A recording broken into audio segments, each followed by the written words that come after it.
There we go. Great. So we have everybody on the Concord School Committee among us. So I'll call the meeting to order. It is April 27, 2021, and we are being recorded. And we will begin with a roll call, please. Anderson, present. Booth, present. About present. Is that present? Reading present. All right, thank you. Our first order of business is the Concord Middle School. Things have changed a little bit since I communicated with our building committee chairs, Dawn Gariello and Pat Nelson.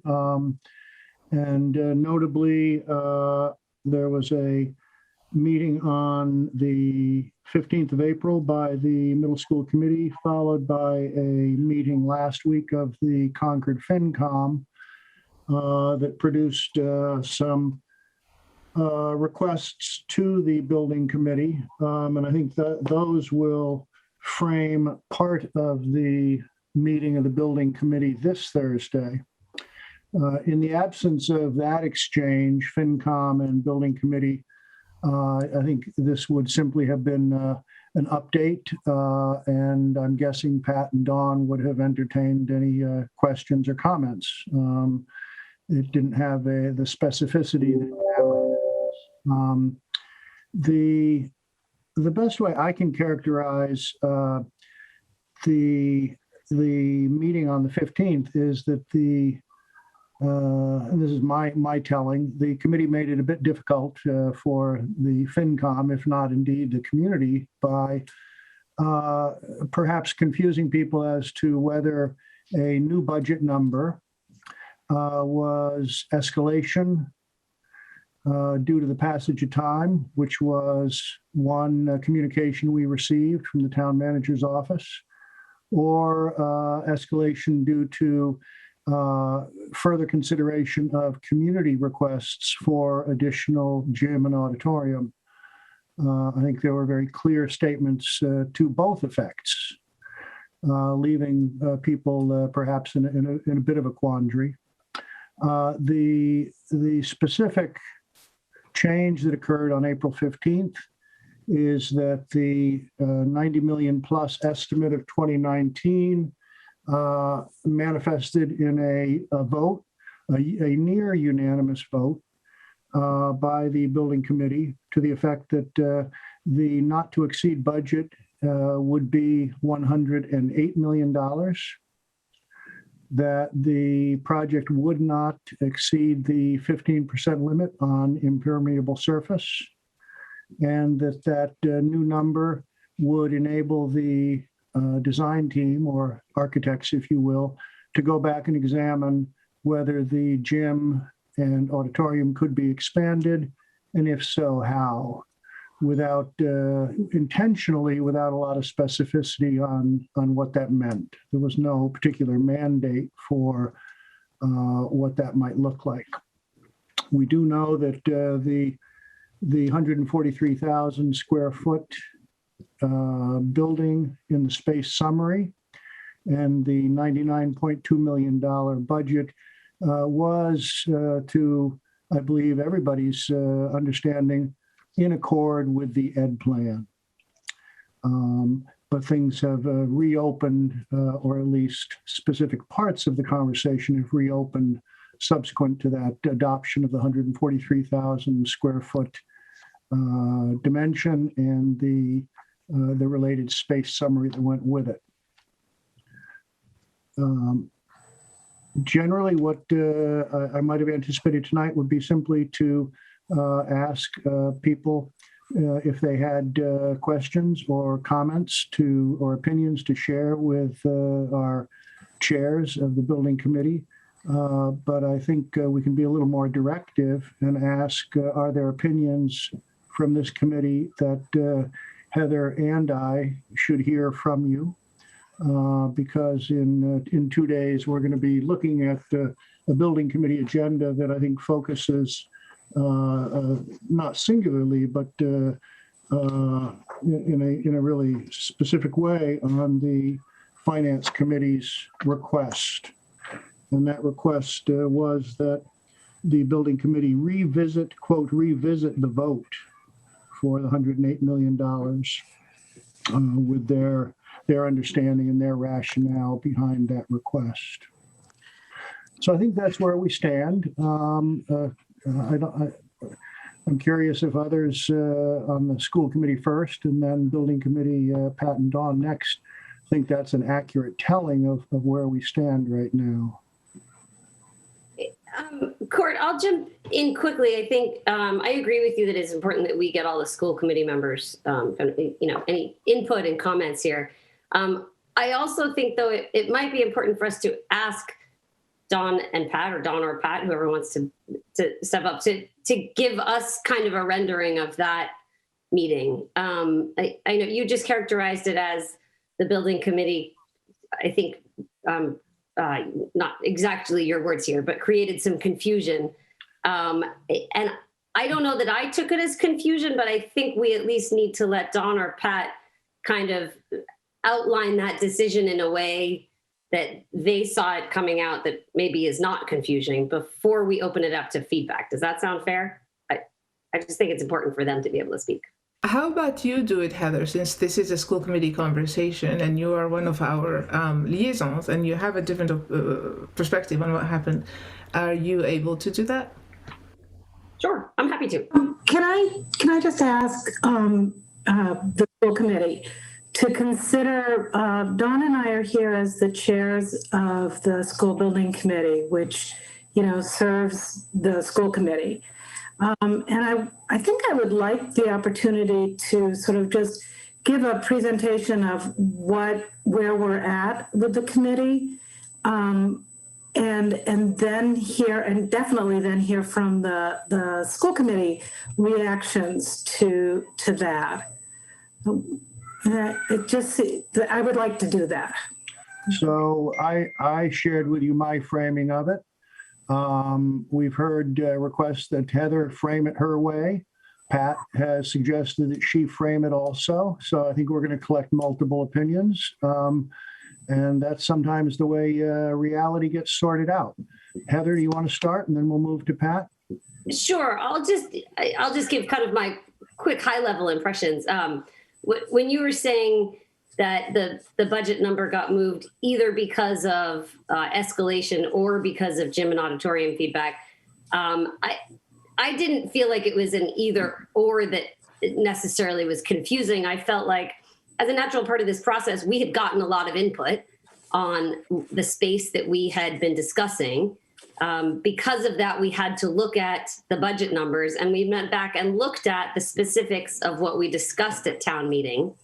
And I don't know that it was all a matter of escalation, but when you look at the numbers that we discussed at town meeting with escalation, it brought us to a potential upper end of 108. And so the town manager's suggestion was just that we move it to that cap, not that we're necessarily moving our building budget to 108, but that we move our cap to what those numbers back at town meeting would have meant today. And then we look at the gym and auditorium and what makes sense and what is realistic, and make sure it doesn't go over that. But I don't necessarily imagine that means it's necessarily going up to that, but we'll look at our options. So anyway, that was just my take on it, which was that we were taking that feedback, considering it, and looking at the numbers that were originally discussed and adjusting our cap based on that. But really, I do think so. That's kind of my general take. I won't go into more details, but I do feel like it's important that Dawn or Pat give us kind of an update or presentation. I thought of this as a listening session like we've done with lots of other groups. And with all of those groups, we always present something first and then take feedback and comment and questions. So I do think it's important that Dawn or Pat kind of present to us where the building committee is from the chair's perspective. Well, they certainly can do that. We're going to be mindful of the time. Definitely. I did reference confusion, and I will cite where that comes from for me. Mr. Crane submitted a memo to us that reads, construction cost escalations on similar projects are between 6 and 8% per year, semicolon. If the project is bid in 2023, the project cost would be in the range of 98 to 108 million, unquote. The budget discussion and the motions began with a $110 million recommendation that was then reduced to 108. Dawn, you'll recall you confirmed Mr. Fischelis's 110, then 108 motion by asking, was this due to the larger gym and auditorium, quote unquote, to which you said yes. So to me, that represents a change in numbers based on A, escalation Stephen Crane, B, a larger gym and auditorium, Mr. Fischelis.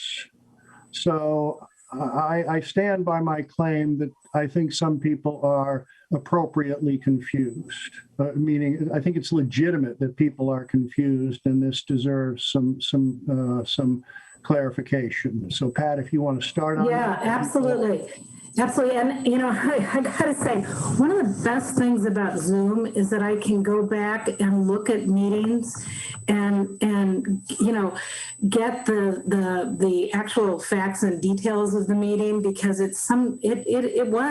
there was a lot of information in that meeting, and no question about it, Court. I think that some people are confused about it and seeking clarification on the escalation is an exercise we're definitely going to be, looking at at our Thursday meeting.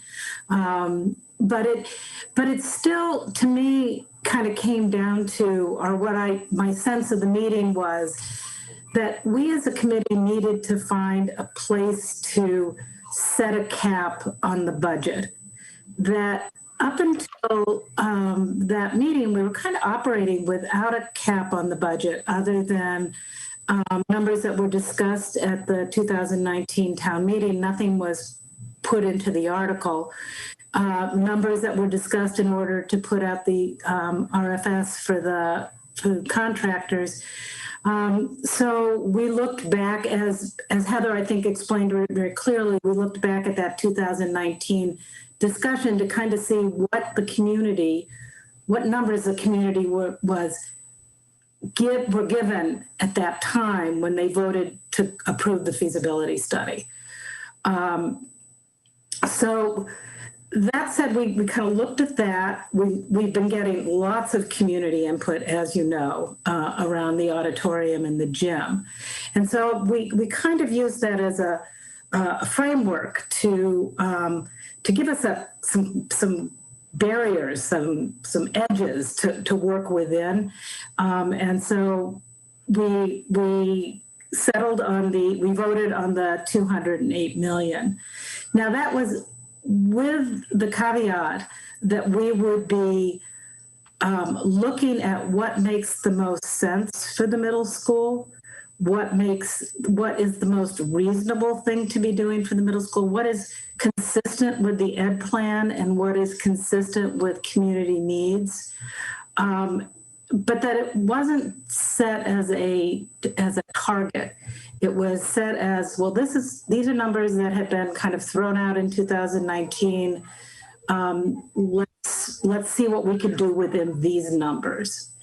We have heard over and over and over again from the Finance Committee that they do not want to see this project exceed 100 million. And that's the job of the Finance Committee to express what they feel is an appropriate burden on the citizens.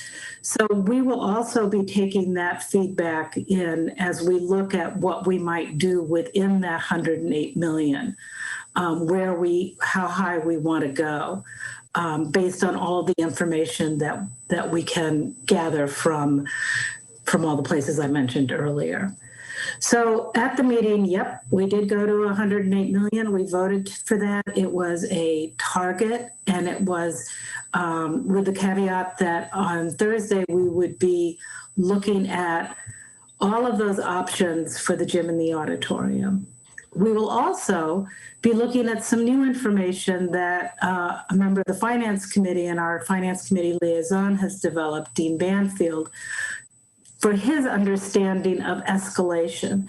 Because really, at the end of the day, what we want to get at is, what do we think this project is going to cost? And what do we think we can do within within that number, with that number, what the base project is going to cost, with the what you as a school committee voted on for the education plan, and then what more might we want to do.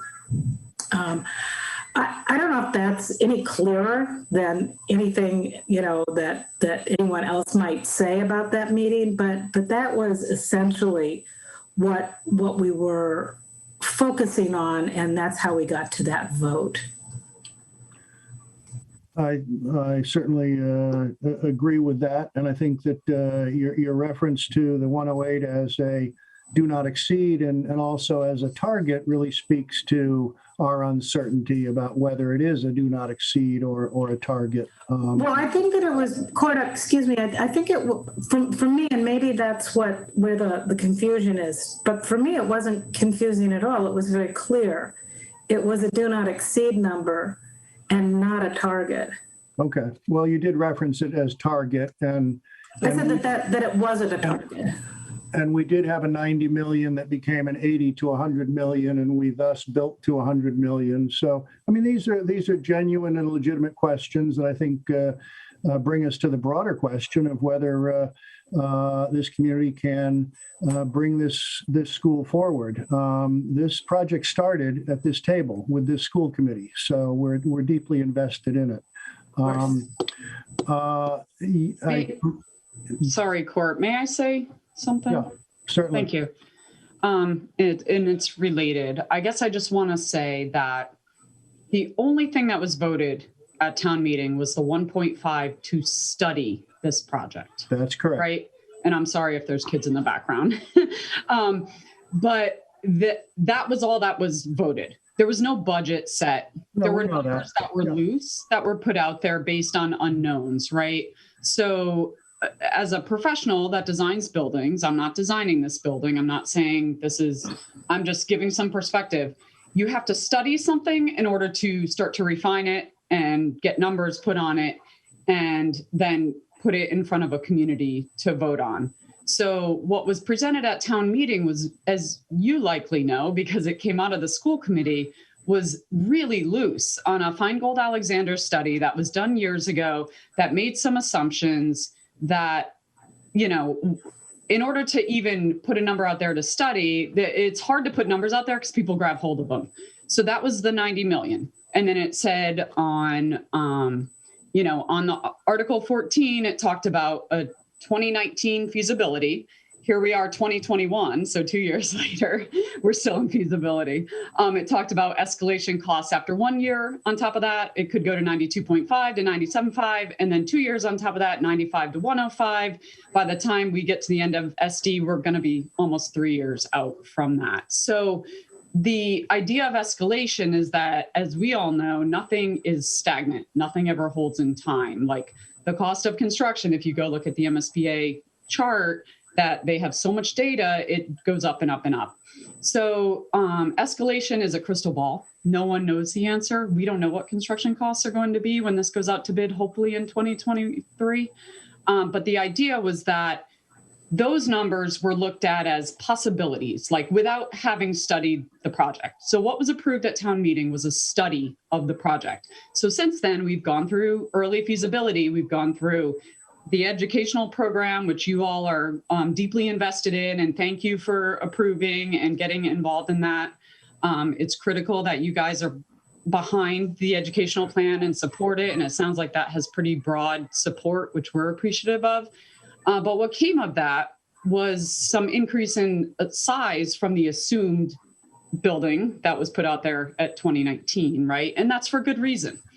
And as you know, Court, we in the design subcommittee scrutinized and looked at, can spaces be shared? Do we need this many spaces? We were really working hard to try and right-size the building, which I think we've done, to be honest with you. We've right-sized it for the education, yet allowed for flexibility of the future, which is critical when you're designing a 50-year building. So the 90 was an assumption based on having not studied anything.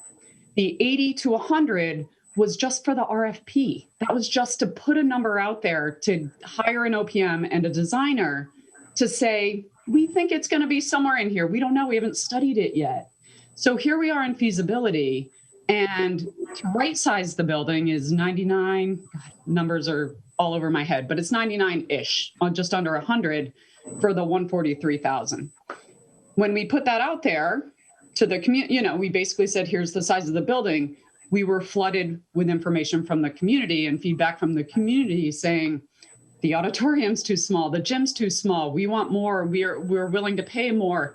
And part of our scope is to engage the community and listen. And so that's where we were. So we're saying we could get the building right-sized at 100. So what does that do now that we have this community feedback that we can't ignore? This is a community building. It's affecting all of us that live here and pay taxes here. So then we need to look at what's right for that building, recognizing we don't have a budget. Nothing was ever voted. So let's vote on a not to exceed budget and then figure out the right size auditorium and gymnasium that's correct for Concord. And does that mean it's the largest and the biggest? Probably not. Does it mean that we may end up where the ed plan says that we need as far as educational spaces? Maybe, but it's our committee's charge to study it, which is basically what that 108 allows us to do. So from my perspective, those are the official votes, the 1.5 to study it. We're studying it. That's where we are. The 90 was a number, a ballpark. Honestly, it wasn't a bad guess. It's not terrible. And then the 80 to 100 was just a range that was put out there for the request for proposals to hire professionals.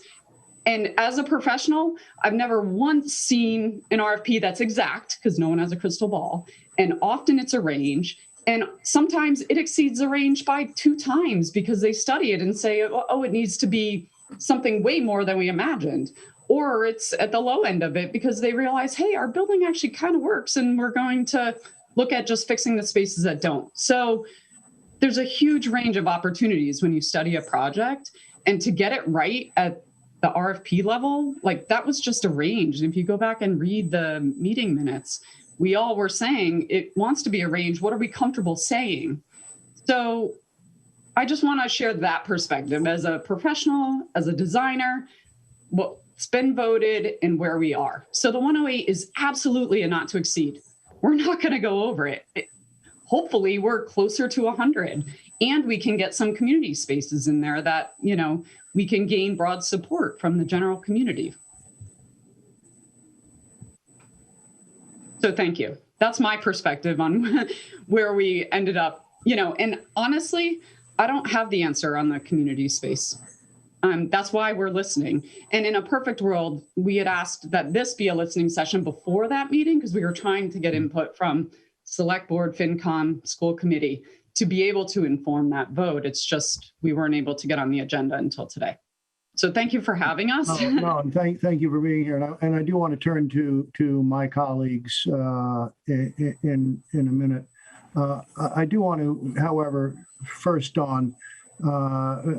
state it right here that the design subcommittee didn't wait for the space summary to be approved to then pay attention to athletic interests, drama interests, music instrument interests, or financial stability interests in this town.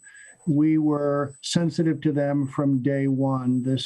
The possible implication that we woke up to the fact that we had these constituencies only after we hit $100 million, or 99.2 to be exact today's number, or 142,995 square feet, is erroneous. We've been exceedingly sensitive to those constituencies throughout that design process. We know that those are interests that run deep in this town. And that's why I reference this as a reopening of these discussions, because I think they were very real many months ago.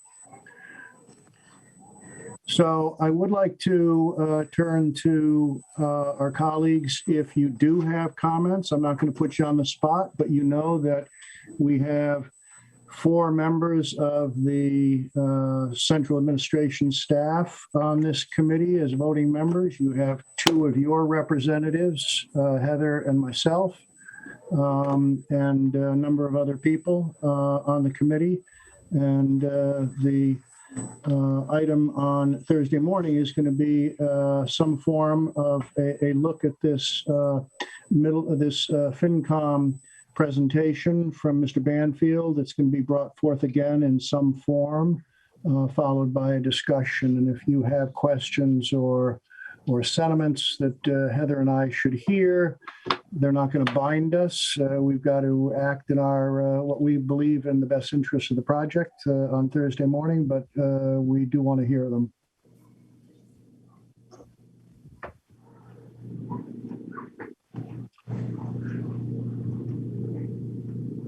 Well, I'll start off.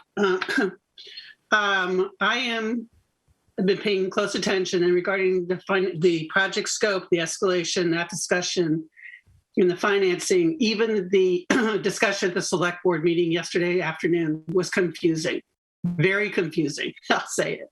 And even Carrie LaFleur said the numbers on her initial estimates were wrong. So she has to redo them. So in terms of the escalation cost. So I'm going to request that the building committee have a finance subcommittee meeting and try to straighten this all out, because the community needs to get a really clear, solid financial picture on, where we thought the escalation was in 2019, because that's a constant question, and then where we think the escalation is today. Even in let's put aside any project and, enlarging the scope in any way. Is that $99 million solid? I just want to be sure that we think it is. Another thing is, I listened carefully to the CM at risk discussion, and I'm going to request that, did anybody on the committee or staff reach out to our neighboring towns who did CM at risk with a lot of sustainability built in? Active Boxborough, which is currently in midst of it, and Lexington, which I think had a pretty successful project, and ask them, did it cost them more? Did it save them money? I really think it's important that we get another point of view from a party who did a building nearby with similar elements. And AB is in the middle of it, I guess. I don't think they've even put a shovel in the ground yet. Maybe they're close. The one other thing I think we need to clearly understand is we're very unique. We're going without the MSBA. We're probably foregoing at least $20 million in reimbursement. Maybe it's a little bit still, it's a lot of money, right? So I think we have to be more careful with our money and our expenditures as a town. So that's all I have for now. All right. Thank you, Cynthia. Either questions or comments for Heather and I to bring forward, or anything you want to address toward Pat and Dawn. Alexa? Sure. I mean, I'll just sort of give where I sort of stand personally on the direction that we're going.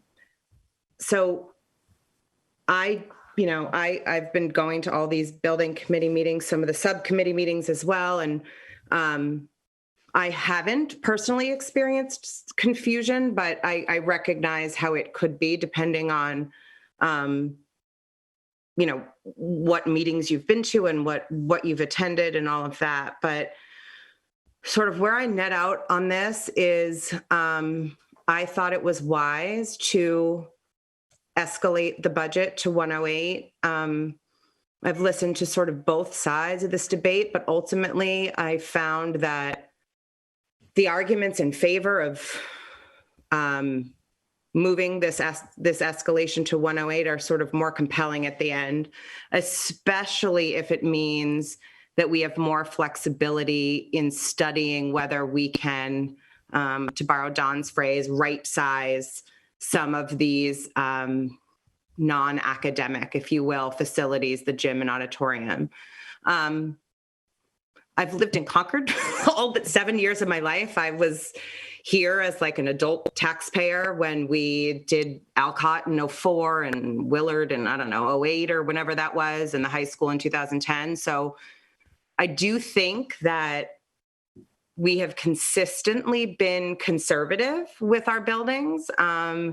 all of our buildings seem to have undersized gymnasiums, not quite adequate auditoriums. And I think that they do have some, I don't know, detrimental effects in how that we deliver extracurriculars and the ability for the community to utilize these spaces. So I don't know, as this will be a building that's supposed to last for generations, I do think it is worthwhile to reflect on what some people consider these past mistakes and build a building that can deliver like a holistic education. I mean, we all know that for our students to be successful, I said this, I think, in the last meeting, we know that we have to deliver these kids opportunities inside and outside of the classroom.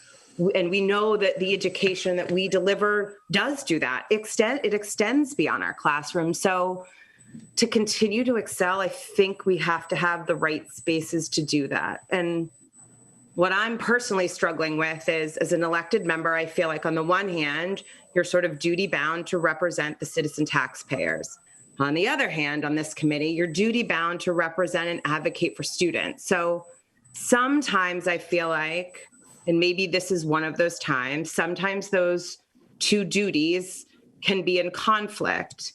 And they don't necessarily align. But even in this situation, I'm not entirely sure that this is a conflict here, because when I think of Concord and I think of a town where people flood here, buying homes over and over and over again, and what they're really buying here might not even be so much a home as what they're kind of buying is their children's education. We see that time and time again, and in no time, certainly more than now.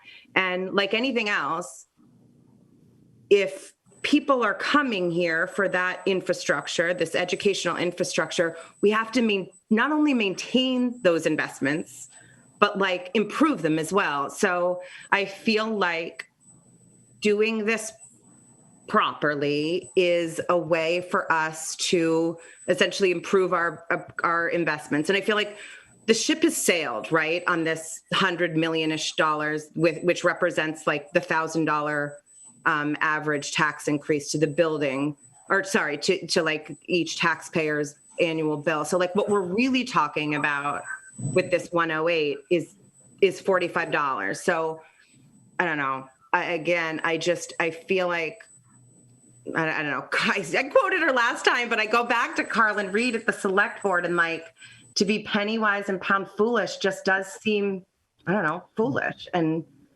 I do think that you guys have done this the right way, and the process has gone along nicely, and, you know, community input is coming in, and I don't know, I support what you guys have been doing. I think that the vote 2 weeks ago in the committee meeting was the right one, and that's sort of where I net out. Not known for brevity, guys. Sorry. No, that was very clear. Thank you. Thank you, Alexa.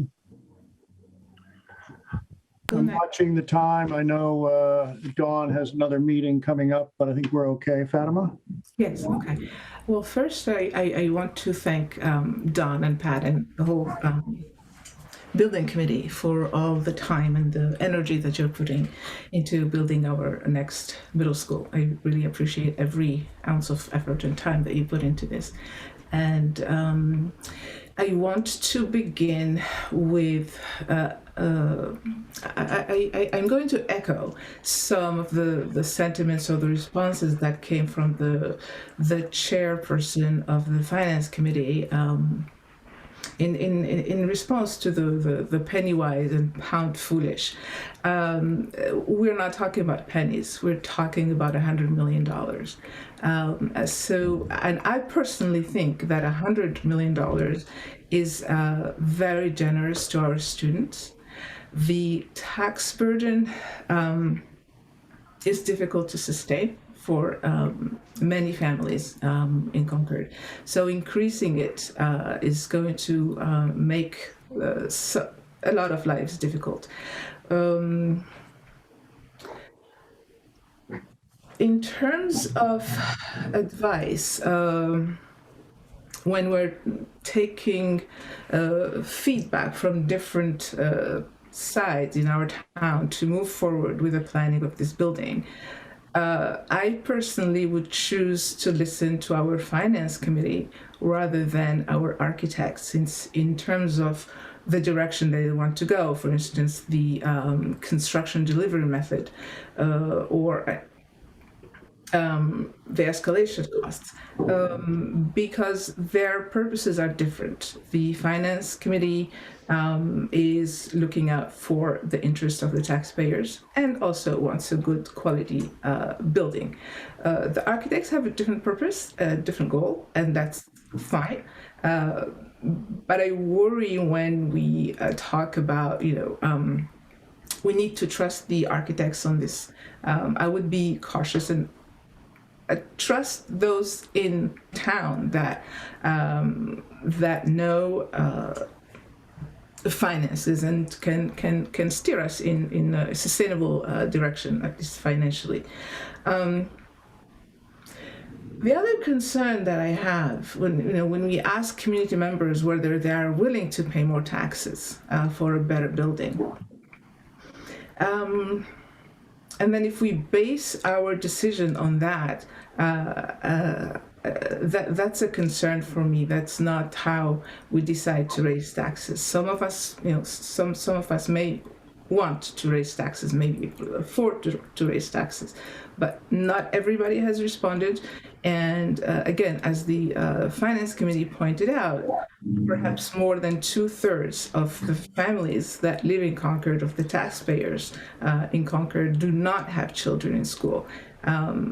And they may not want to pay more taxes for a building that's going to go over $100,000.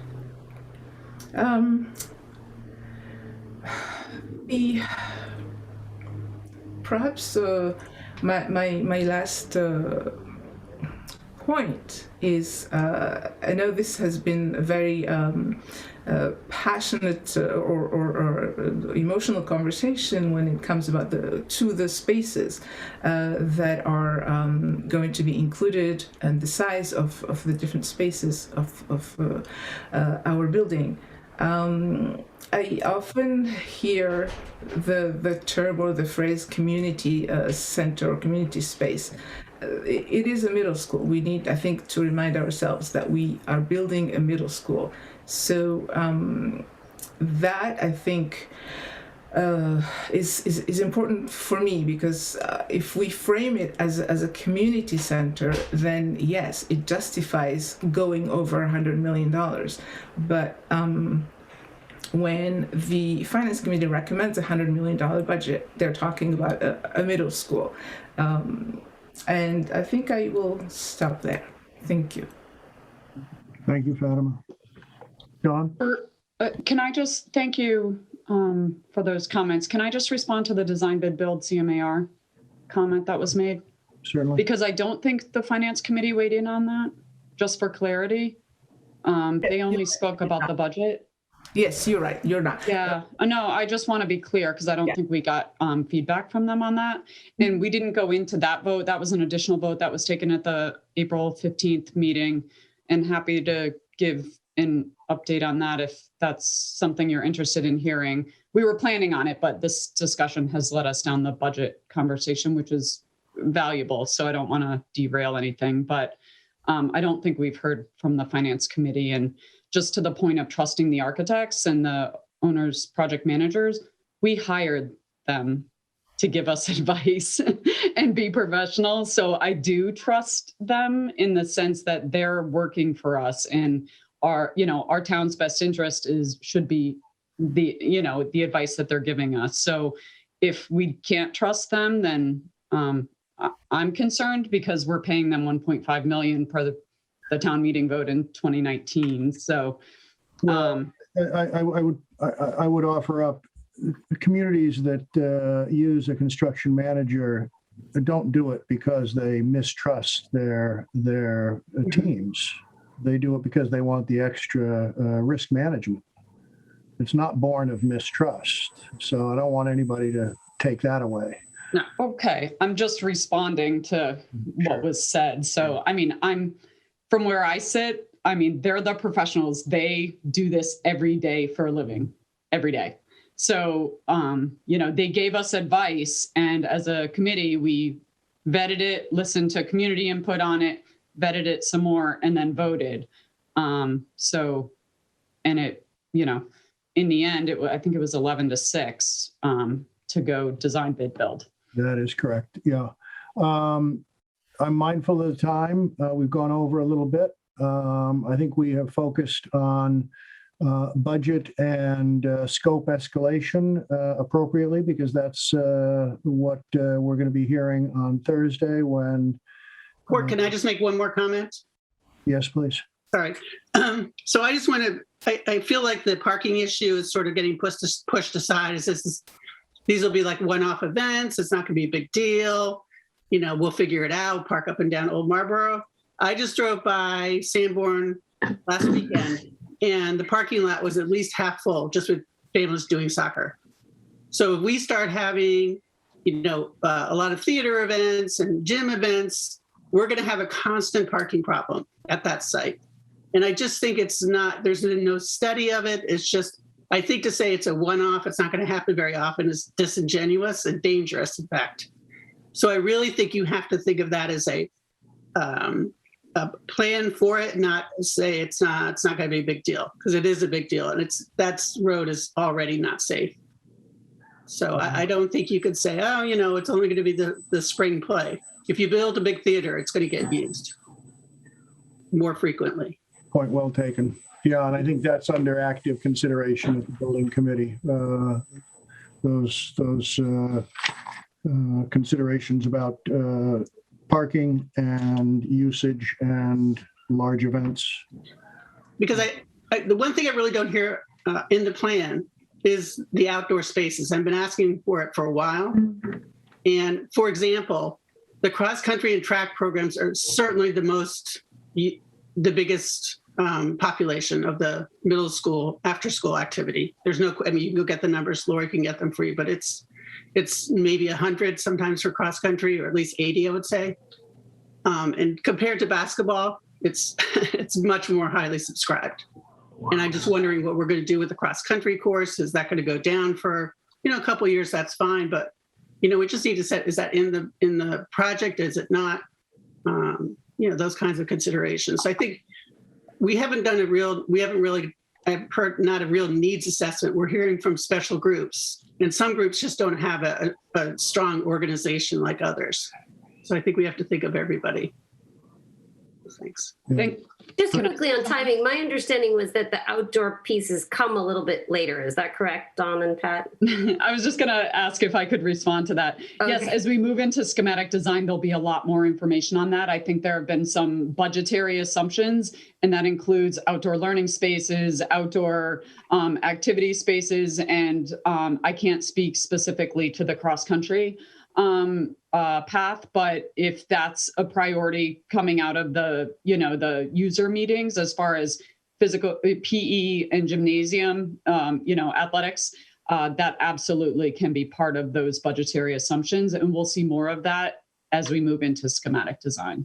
So, but I completely agree with you on that. I mean, it got left behind in the high school project just because that group doesn't have a loud voice.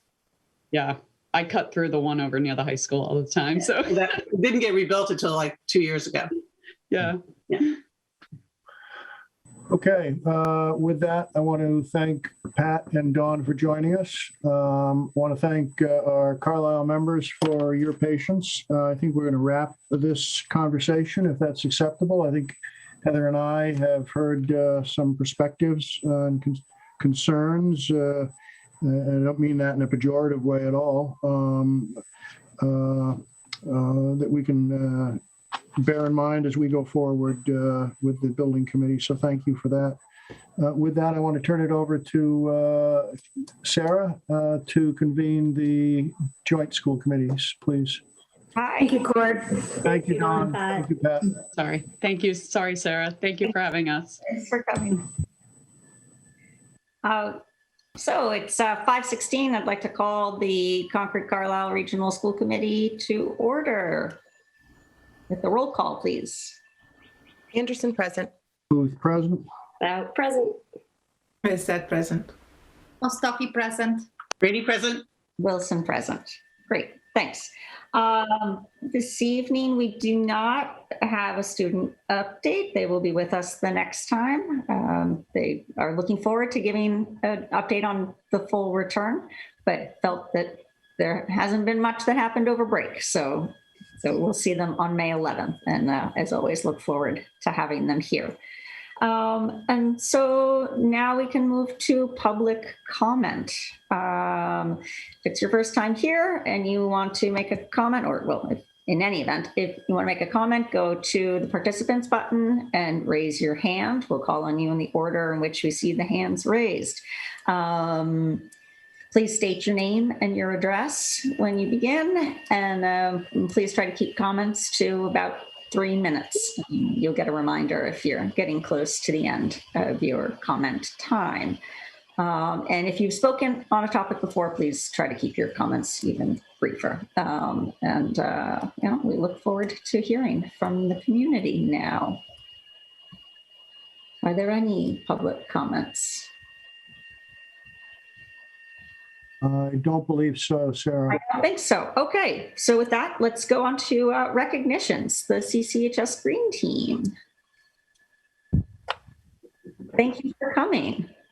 Thank you. Yes, so there's about 5 students. I'm Priscilla Guiney, and I'm the advisor to Green Team, and thank you so much for inviting us.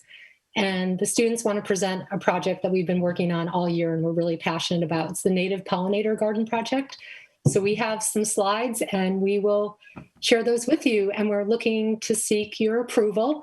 We've gone through a number of steps, and we'd like to share what we've been doing so far. So Ms. Guiney, I can share screen if that works for you. If you want to do it, that's fine. I can help prompt who will be speaking. That sounds great. Awesome. Can you all see my my screen? Is that good? Okay, so this is our presentation on our plans for a pollinator garden at CCHS so far. So we'll have a few different students presenting today. Okay, so I wanted to start with what is a native pollinator garden. So in general, it is using native plants to attract endangered pollinator species, a variety of pollinator species. So this includes bees, butterflies, birds are also pollinators. And our goal with this garden would be to educate the community on the importance of pollinators and ways they can support pollinators, and also to help the environment at the same time. Why is a pollinator garden important? So I think that this graph is very telling. We can see that most of these native bee species have decreased in numbers from their historical numbers. So we're seeing a serious issue, and in particular, these 2 species, as you can see, the half-black bumblebee and the golden northern, I believe, are particularly at risk. So we would hope to choose plants that would cater to these species. And one reason why we think that there is this decreasing in native pollinator numbers is that many restoration projects don't actually provide plants that support a range of pollinator species. Certain pollinators can only use certain flowers or grasses, and so many restoration projects have not provided the adequate type of plants that some of these endangered species are needing, and which is why one of the reasons why they're seriously struggling. And one more thing about pollinators is we need them for the biodiversity of the whole ecosystem, and supporting the whole ecosystem. apparently a rough statistic is about a third of the food you eat couldn't be produced without pollinators pollinating it. So another reason why pollination is important. Yeah, so just a little bit on our work so far. We've met with a few experts, which include Delia Kay, who's the Concord Town Director of Natural Resources, Matt Morris, who's part of the Native Pollinator Task Force for the Sudbury Valley Trustees, Dr. Brian Windmiller, who's the Director of the Grassroots Wildlife Conservation, and Mark Hansen, who's a part of the Concord Pollinator Health Committee. And so we've also, with the help of Delia Kay, we've chosen an ideal location on the CC campus, which will be shown in like the next slide. And we've also planned for the implementation of the garden, which includes when we're going to do it, who's going to help us, all of that, which we'll also be going over in the following slides.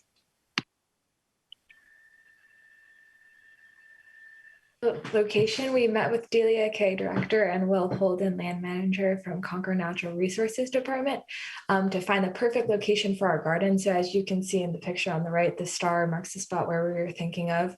And we also got approval from Russ Hughes, the Facilities Manager, so we're all set in that area. Just some considerations that we want to take into mind was the flat surface. So there is a slight slope, but that shouldn't be a problem. And there's also a manhole cover, but we planned our garden so it won't be near that, but it'll be a few feet away, and plant roots won't interfere with that. And then finally, there's also the young beech tree, and we gave it a 10 feet buffer space, which was what was recommended. And so again, that won't interfere. Great. So just more garden specific. So we measured and marked the exact outline of the garden. So as you can see, we're just standing around the edge. We're going for like a butterfly shape. It's about 500 square feet of area, and there's no special soil needed because the native plants that we're trying to plant can grow anywhere. That is a pretty big space of 500 square feet area, but we're gonna probably start with half of it to see how that goes. So here are some features of the garden that we have planned. We are considering a paver path through the center if people would want to walk through the garden. We also would mark the edges of the garden with stones just for clarity for the grounds crew and for the community too. We're hoping to put clear signage, once again, supporting our goal of education. And the edges being marked by stones, we would probably buy some of the stones, but also we would find some stones ourselves to decrease costs and also to add to the natural look of the garden. And then one other detail is there would need to be one other detail would be that we would need to water it for the first year, and only for the first year, because once again, these native plants have been adapted to live in these conditions, so they really wouldn't need much maintenance after the first year. And this rain barrel, we would elevate it on a platform in order to use gravity to get the water to the plants. And we would also paint it with flowers, butterflies, bees, pollinators, just so it matches with the rest of the garden. And that's temporary, once again. So we wanted to talk a little bit about fundraising. So we estimate that it's going to be between $800 and $1,000. Like Maggie mentioned, we already have a rain barrel and some plants to get started, but we do need the rest of the plants and some paving stones. We could do 2 stages. I know Emerson talked about possibly doing the first half and then second half. So it's possible if we don't have the funds immediately that we could do some in the spring and finish in the fall. For possible fundraising tactics, we considered a GoFundMe, putting out information in the Concord Journal, the CCHS Voice, and the Carlisle Mosquito, and also fundraisers within CCHS. Like stickers are pretty popular, and a honey stick sale. And then finally, the implementation. So that would be students would provide the labor on a volunteer basis. So that would be Green Team. And we have approximately 40 members, but about 15 who show up consistently. And then also we would get the help of AP Environmental Sciences because they are looking for an end of the year project. So there would be tons of students to help out. And we would plant the plants this spring and sort of check in with the garden over the summer and weed it and everything else. And then sort of more on the process of how we would do it is we would remove the grass and we would compost that. So we're being as friendly to the environment as possible. We would plant the plants. And as I mentioned before, water them for the first year. And so all we need now is a final approval for the project. So that's it. I'll open the floor back up to comments or questions.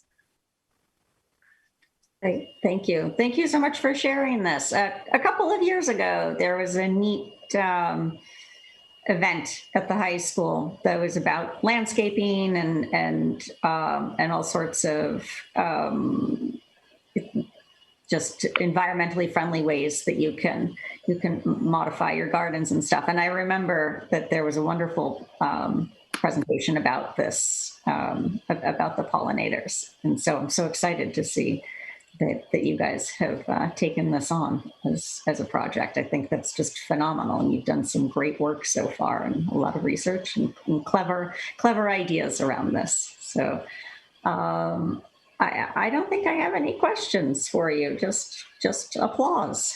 And I don't know. Court?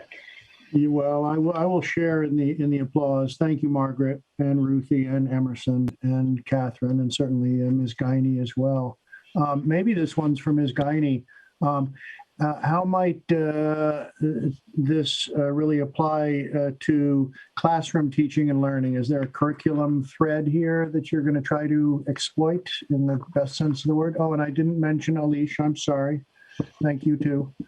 Yes, Ailish is here as well. And we actually had other students who planned to come, but sports got in the way, unfortunately, today.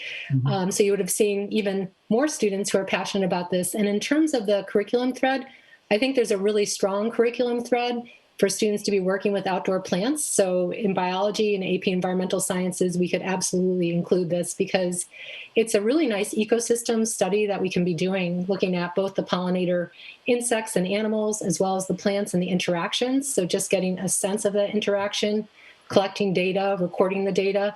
There's a great app by Dr. Robert Jagir, who's like the expert on native pollinator work at UMass Dartmouth, and we could participate in that. It's called Beecology, and we can report the bumblebees, and they're learning a lot more. That graph that Maggie showed is phenomenal, and he's like the expert on native pollinator plant and animal interaction. So we could participate in that. That would be really exciting, I think. Oh, wonderful. Thank you. Was the location for convenience for people who will maintain this, or for high visibility for everybody who uses the campus, or is there more to it? I'll let the students answer that. Why'd you pick the location? I guess I can start on that one. So one of our criteria was obviously not having a slope. So we identified the area around the drainage pond as a good area because it is currently doesn't seem to be being used, and it's also it's not very sloped, which is good for the garden. And so we actually met with Delia Kay, who's the Concord Town Director of Natural Resources, and she also identified that location as a prime location for a garden. And we liked the location other than the lack of a slope, because there's a sidewalk that is pretty close, so people would walk by and see the garden. Good, wonderful, thank you. I have, oh, sorry, go ahead, Cynthia.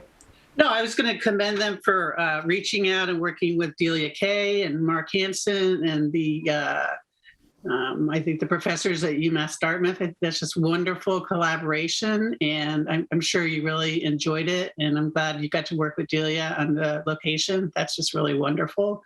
And I look forward to walking by it in the near future. Thank you. And I really want to thank Dr. Hunter too, because she actually pointed us to a number of these resources and we found some of our own. There's a great network of naturalists out there who are really interested in conservation biology. And I just wanted to add, Dr. Windmiller actually helped point us to that location too. So he's very interested in the high school landscape. He's got background in animals and plants, and conservation biology is his thing. So thanks to really, Lori Hunter helped us out too in figuring out who some of these point persons are. And it's been a great networking opportunity for our students. It's been amazing. Yeah. Great. Thank you. I want to join in the applauding your efforts. That's a wonderful idea. And this is something that I have participated in the past in the different districts, starting a school garden. And it was just fascinating going through the process. I have a couple of questions. Are you planning, I know you talked about the impact of pollinators on food production. Are you considering planting vegetables and fruits, or just flowers?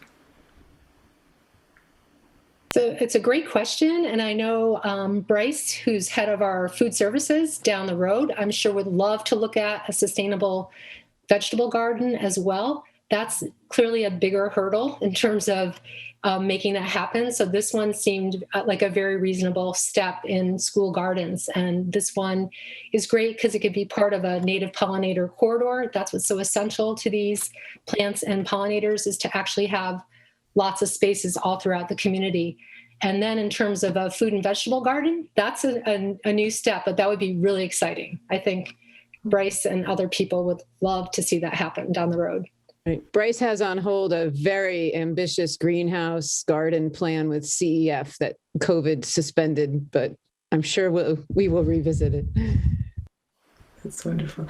In terms of funding, have you considered or looked at grants that might be useful for this kind of project? I think the issue for us is it's the timeliness. We have to basically move on the plants immediately when they're available.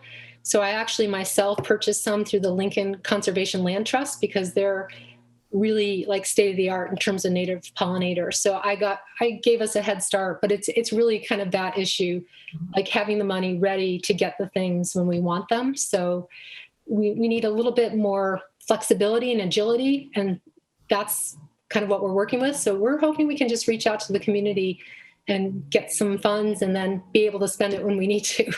Mm-hmm. Yes, thank you. And again, going back to my personal experience in this, I know that local garden centers and local farms are always eager to help donate plants, and they could use it as underwriting if they wish. And then you mentioned, I don't know if I heard you correctly. Will you be using volunteer students to maintain the garden? Yes, so I can answer that one. Yeah. So yes, it would be members of Green Team and AP Environmental Sciences would volunteer their time and help plant the plants and check in with the garden and maintain it. Thank you. So will this count towards the 40 credit hours for volunteering for the high school? I'm sure we can arrange that. Yes, absolutely. And the great news is Green Team is first year students all the way through juniors. We don't seem to have too many seniors, and well, they're leaving in a few weeks. So we're just really happy we have a great breadth of students, and the AP Environmental Science students are our seniors. So we're going to catch them. All right. My last question. I know we compost with black earth, right, Lori, Dr. Hunter? So I know they I don't know if we get compost from them, but in return for composting with them, they provide compost. So I wonder if that's something that the club can also explore. Yes, absolutely. I'm sure we can explore that. And that's a great thought. Thank you. Yes. Yeah. In fact, it's this group that got the composting back on track recently after COVID came in. So we know they're connected to that for sure. That's wonderful. I'm congratulating everybody. Particularly, I want to say hello to Emerson, who was my colleague on the Challenge Success Committee at the middle school. And I'm really happy to see you continuing your involvement at the high school. Yeah, thank you. I'll just add my applause very quickly, both for all of your initiative and for the comprehensive planning. I mean, it seems like you really have all the details thought through well here, and it looks fabulous. I applaud you. Well done. I just have a quick question, guys.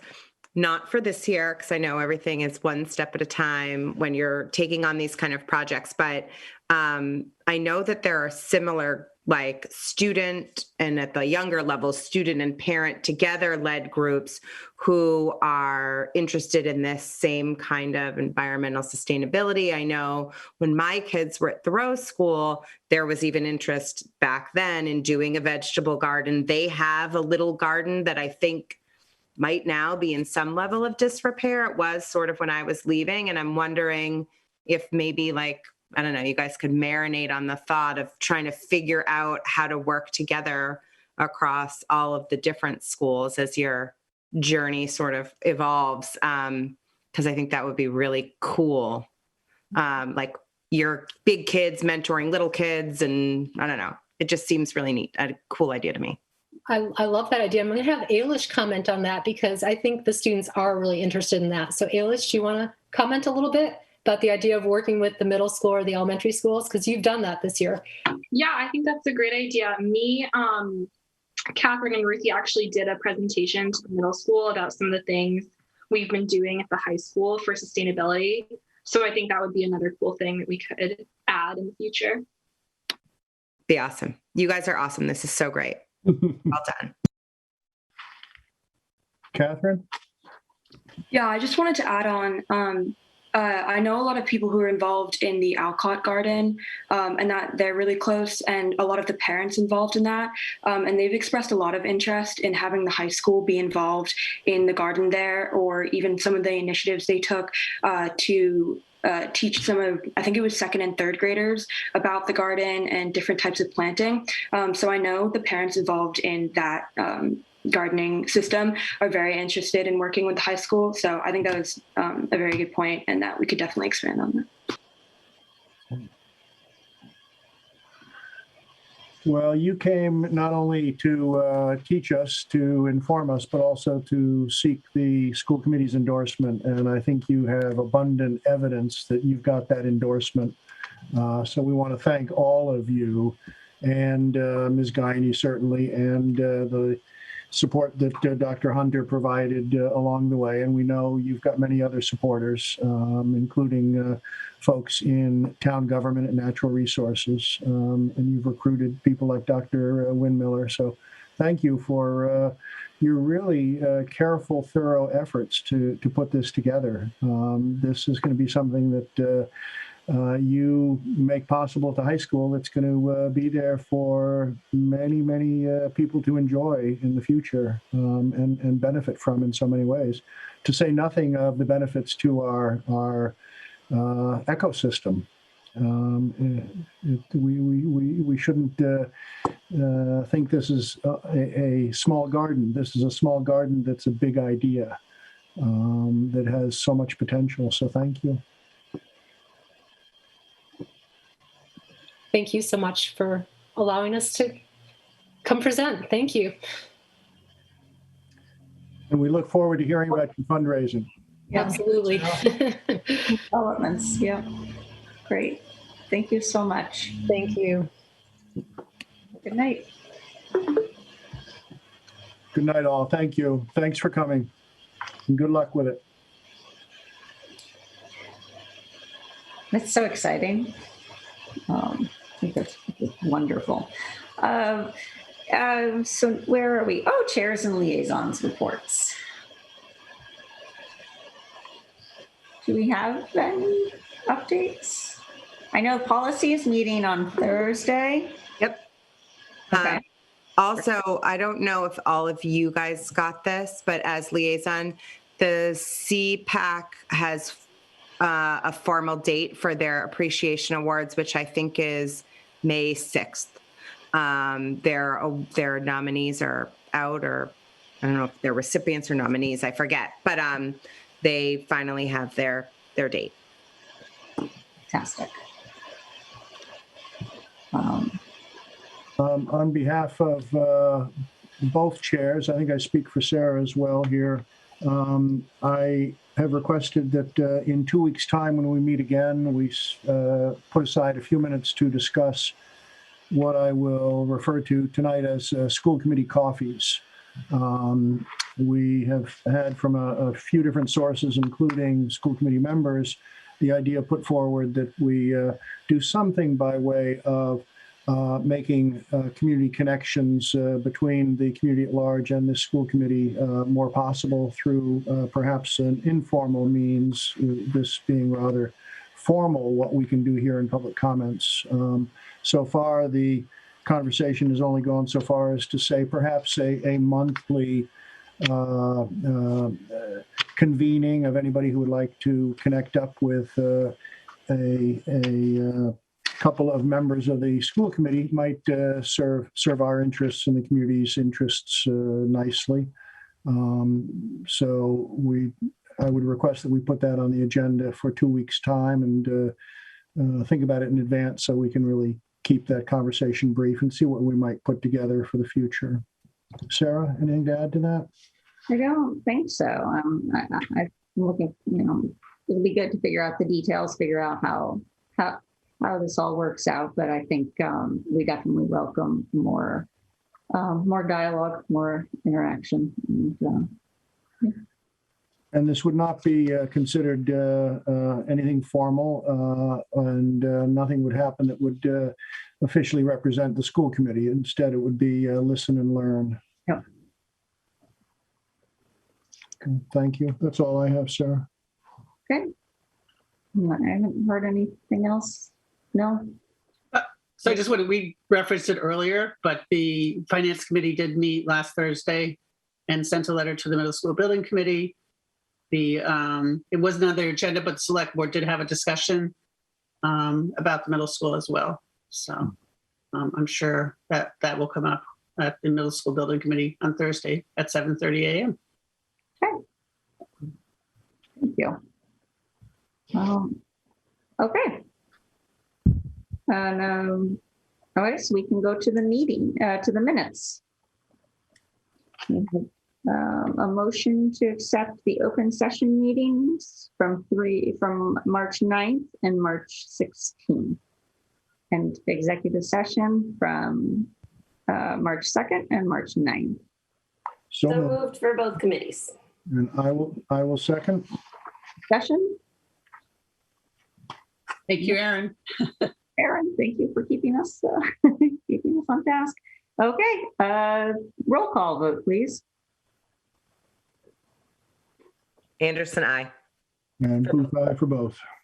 That aye for both. Is that aye for both? Mustafi, aye for region. Rainey, aye for both. And Wilson for region. Great. Thank you. Correspondence. I have nothing for correspondence on the regional side. Court? Yes, the Concord School Committee was, since we met last, was copied on 14 pieces of correspondence that had gone to the middle school building committee. And we received one advocating more mask wearing off school grounds by children coming and going from school. Okay. Superintendent's report. Dr. Hunter. Thank you.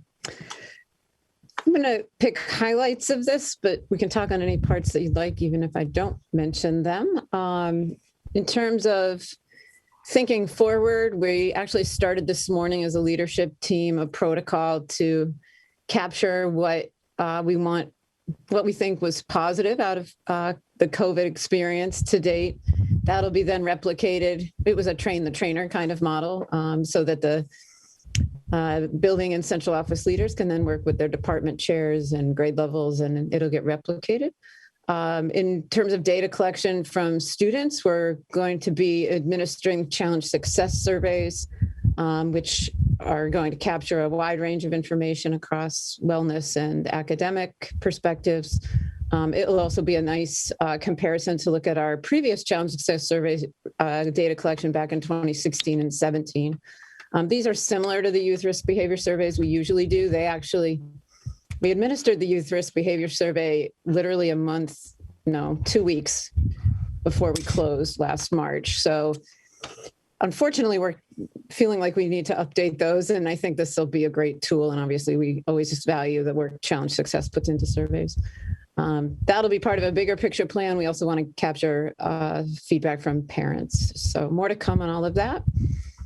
Just updates from the state in terms of academics. We did hear from the state as to the tiered focus monitoring in special ed and ELL, and had no findings in special ed and civil rights. One minor finding, which is a simple corrective piece with ELL. So we're really pleased with that, especially COVID lens was put on all of it. So kind of an interesting place to be where you're creating things on the fly and then being assessed on them all at the same time.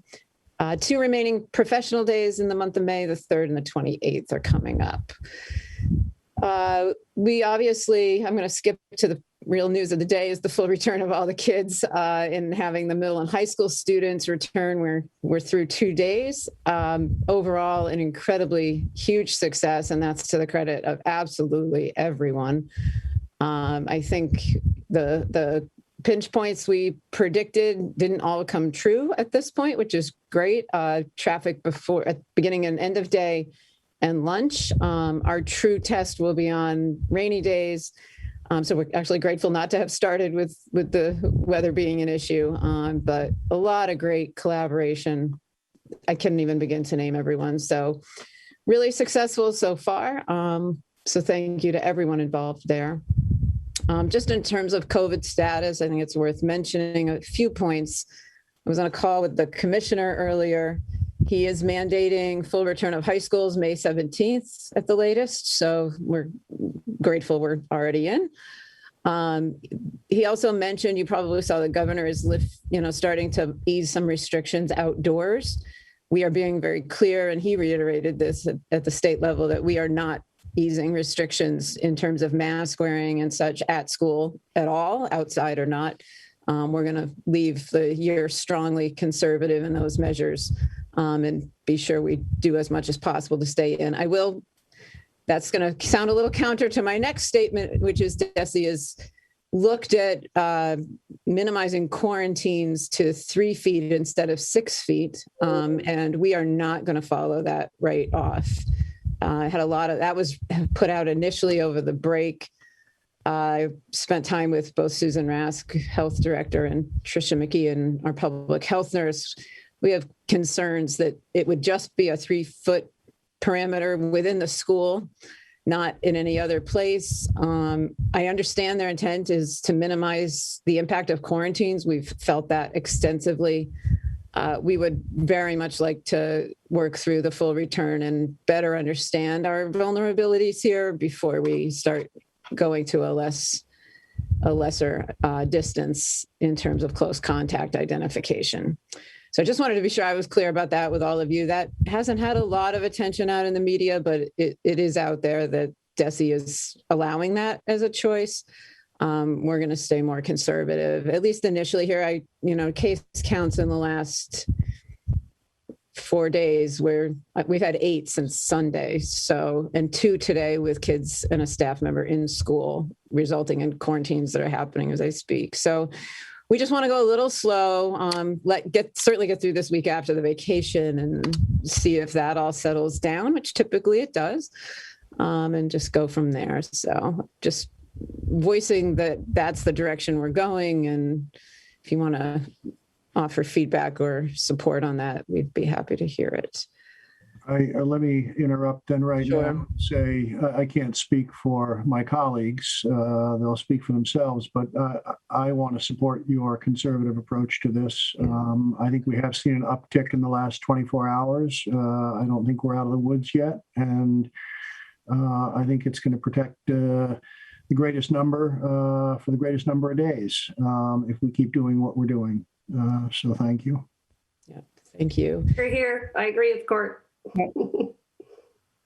And I'll remind you, we have tightened up the live streaming access at the middle and high school, but not for quarantines. If you're quarantined, you are absolutely able to access your classes throughout that time period.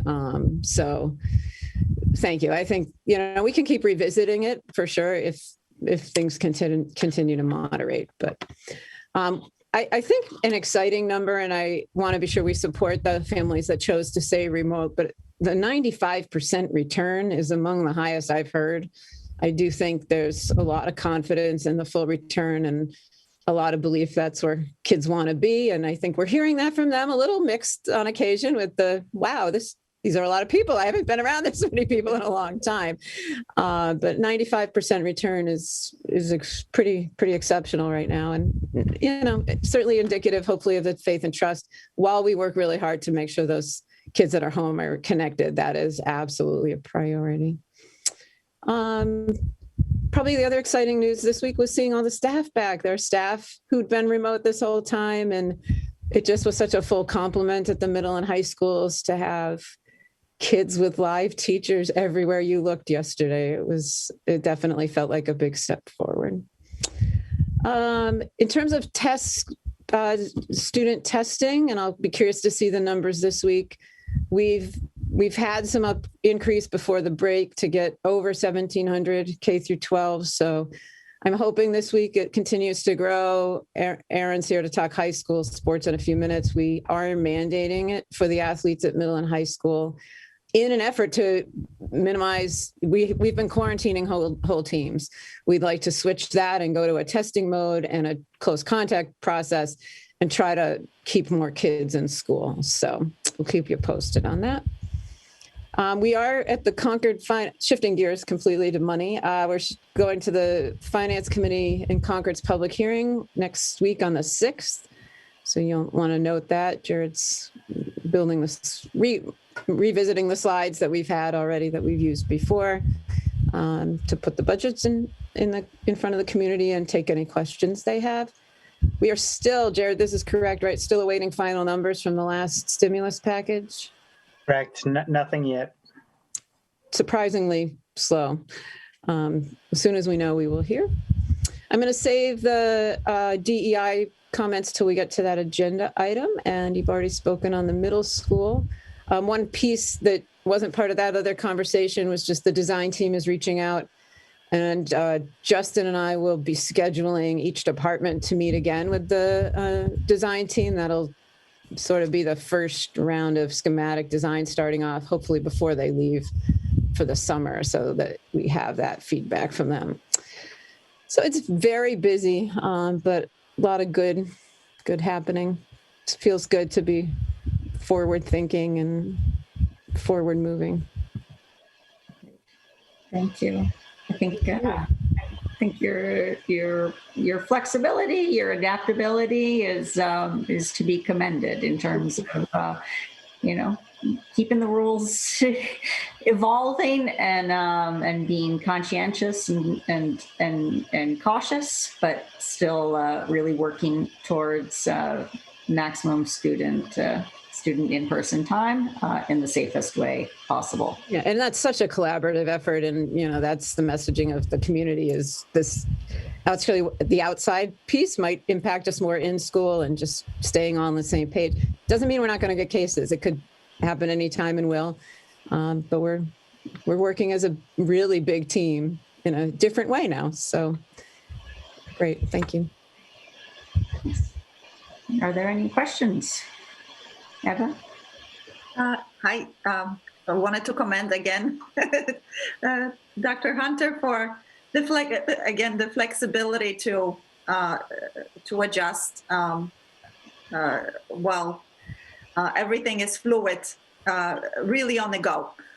I had a quick question about how, if we heard any feedback coming from the classrooms, from students or teachers or families about how is the spacing working out for our students now that we have everybody in the building. Sure. We've had a nice flow of positives from families and thank yous.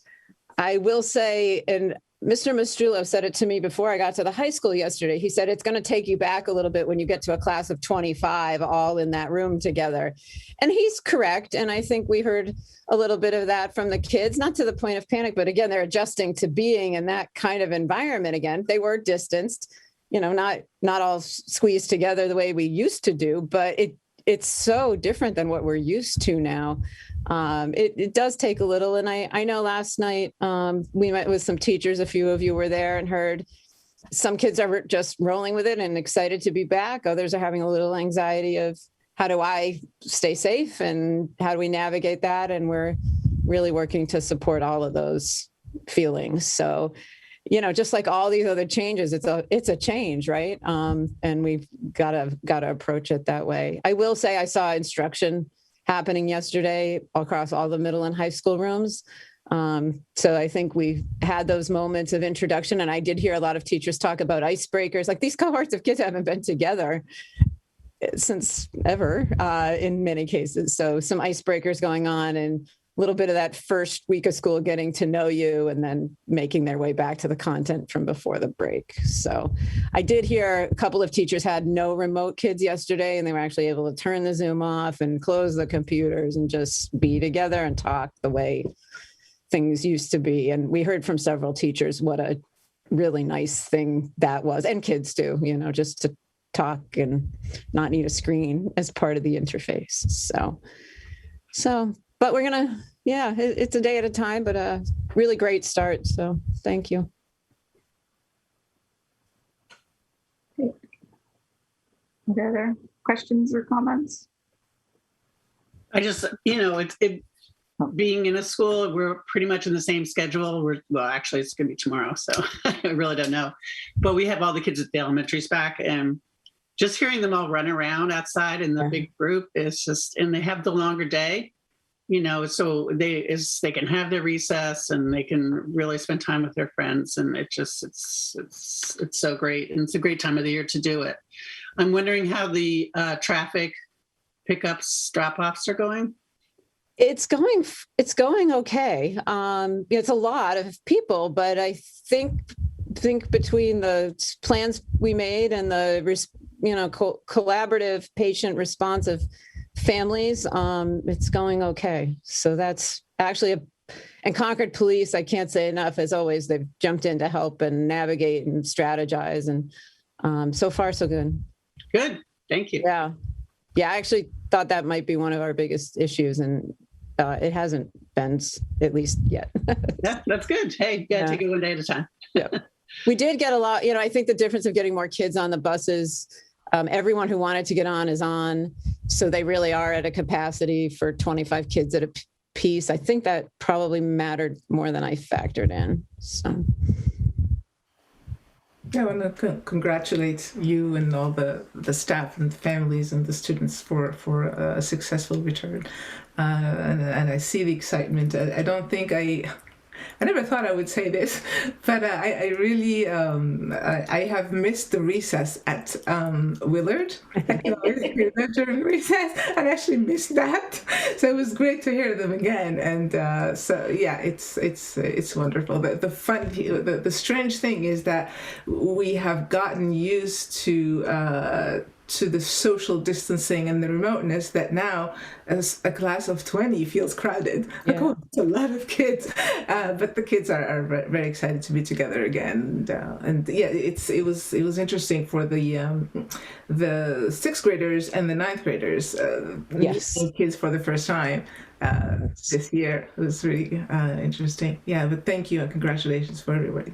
Yeah, I know. I talked more about it with the high school than I did the middle school, but just those transition years where kids, some of the remote kids hadn't been to the schools at all. And we brought so many back. There was a lot of concerted effort to acclimate them. We brought most of them were able to get in before the break, and just realizing that those groups of kids had not experienced the transition's already hard, and here are all these other variables. So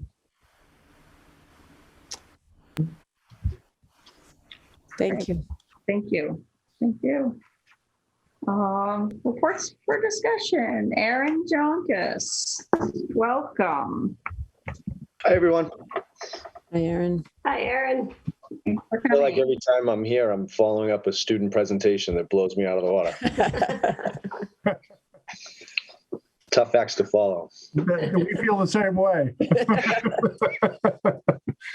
I've just got a few slides tonight that I think you had earlier. I think I don't know if Aaron can share those, or if I can. Maybe I'm a co-host here. You've got them.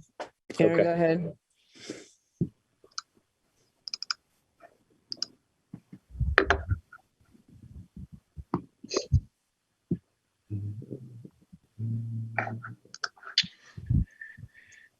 Okay, just gonna briefly go over our spring program, talk about a few of the safety protocols, and answer any questions that I can.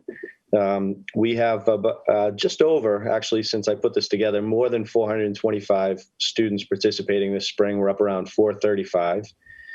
We've got baseball and softball, boys and girls lacrosse, boys and girls tennis, outdoor track and field for boys and girls. And then this year we started a unified track and field program, which was on our agenda for last year and was curtailed when school closed. So they had their first practice yesterday. Unified track and field is a partnership with the Special Olympics program. And we've got students in both our pathways and bridge programs that are competing as athletes, and some other students that are serving as partners, they're called. So we've got about 15 students in the unified track and field program, and they had a blast yesterday. A lot of enthusiasm around that, and we're really excited to be able to get that off the ground. So that will be a highlight for us this spring. Typically with the unified program, there are 4 meets, 2 at home and 2 that are away. Since we're a new program, they're trying to figure out how we're going to fit in, but we're looking forward to getting that off the ground this year. Fortunately, all of our spring sports are outdoors, so that really increases our safety and our comfort level. And then in addition, the majority of the spring sports are low to moderate risk as designated by the EEA. Masks are required in all of the sports. And as Dr. Hunter expressed, we have a conservative approach in athletics as well for mask wearing. And one of the things that we're implementing this spring that's different from previous seasons is pool testing by team. We're going to start that on Monday of next week. We've got to take some time to finish tryouts and make sure that we know which students are assigned to which teams.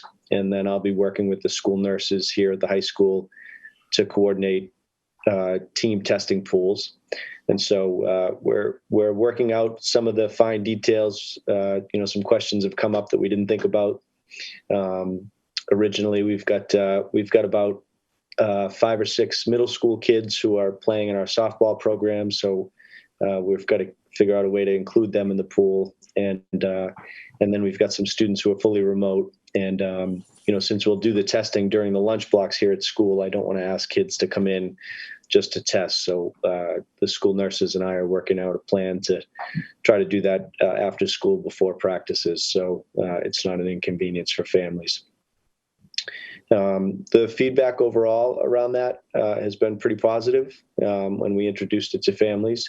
Even had a couple of conversations with kids about it, and some questions certainly, but I think that the spring athletes in particular are really eager to have an opportunity to compete, having lost out on their season last year. So they're really willing to do whatever it takes in order to complete their season. And many of them have either themselves or have had friends or teammates experience at least one quarantine period. And if there's anything that they can do that can contribute to a shorter or elimination of a quarantine in the event of a positive case, they're all in. So we've decided to keep the locker rooms closed, and we're gonna see how that works out for the first week or two. It's a little trickier than it has been up until this point in the year because we have all the students on campus, so we don't have the benefit of having half of our athletes at home and arriving at school changed and ready to go. But practices start a good 40 minutes after school at 3:30, so there's lots of time for kids to change either later in the day during a lunch block, or if they have the last block of the day off, as many of our upperclassmen try to finagle. And it's worked out okay for the first 2 days. So I think once we get into game schedules and have later start times for teams that are at home, and kids heading out to away games, I think we'll get in a groove and that'll work out okay. Let's see. Sorry about that. And we'll continue to play in pods within the Dual County League with a few exceptions. We are in the sort of a fortunate space where we have opportunities for lots of kids. In girls lacrosse, for example, we'll have 3 teams.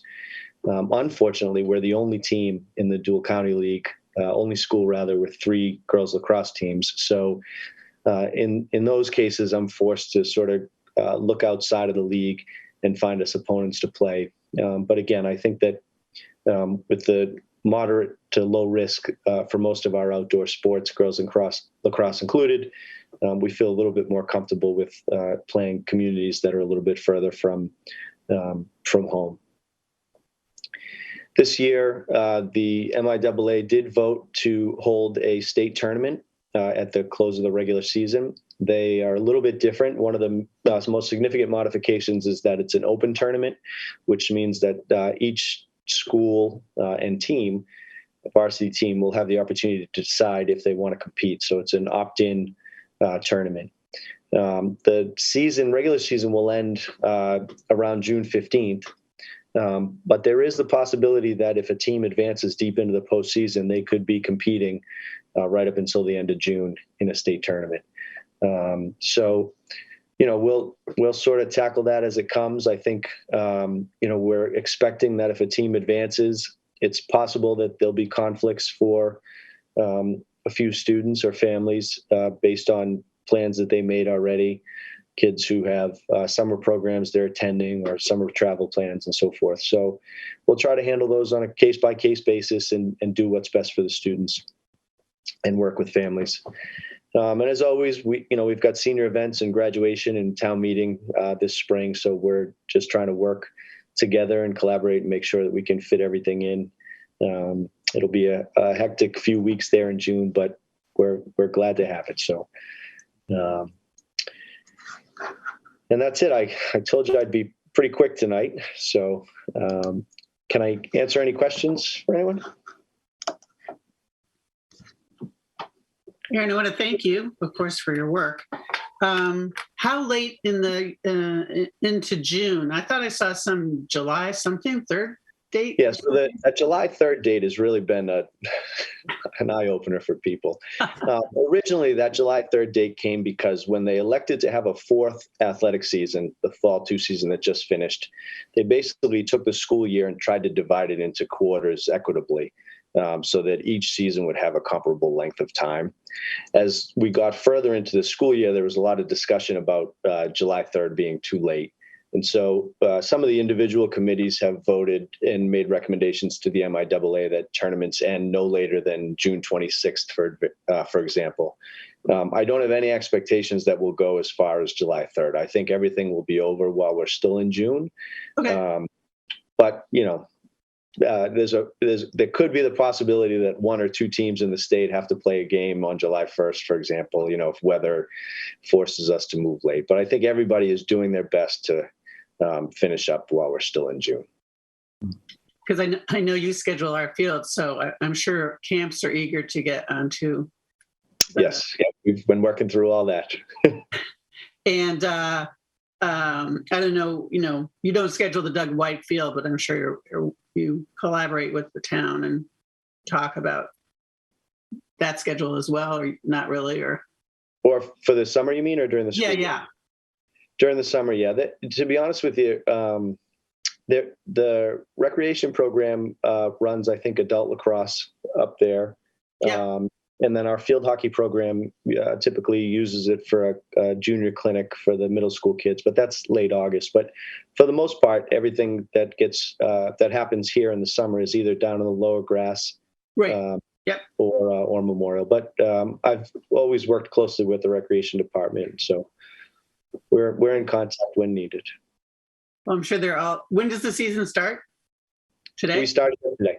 Yeah, we started yesterday. So, today was a beautiful afternoon. I was, out before I came in for the meeting. So we're lucky that we've gotten the last 2 days in. Everything's going well so far. So excellent. Thank you. Campus looks great too. Our grounds guys, the facilities crew, they've really done a nice job.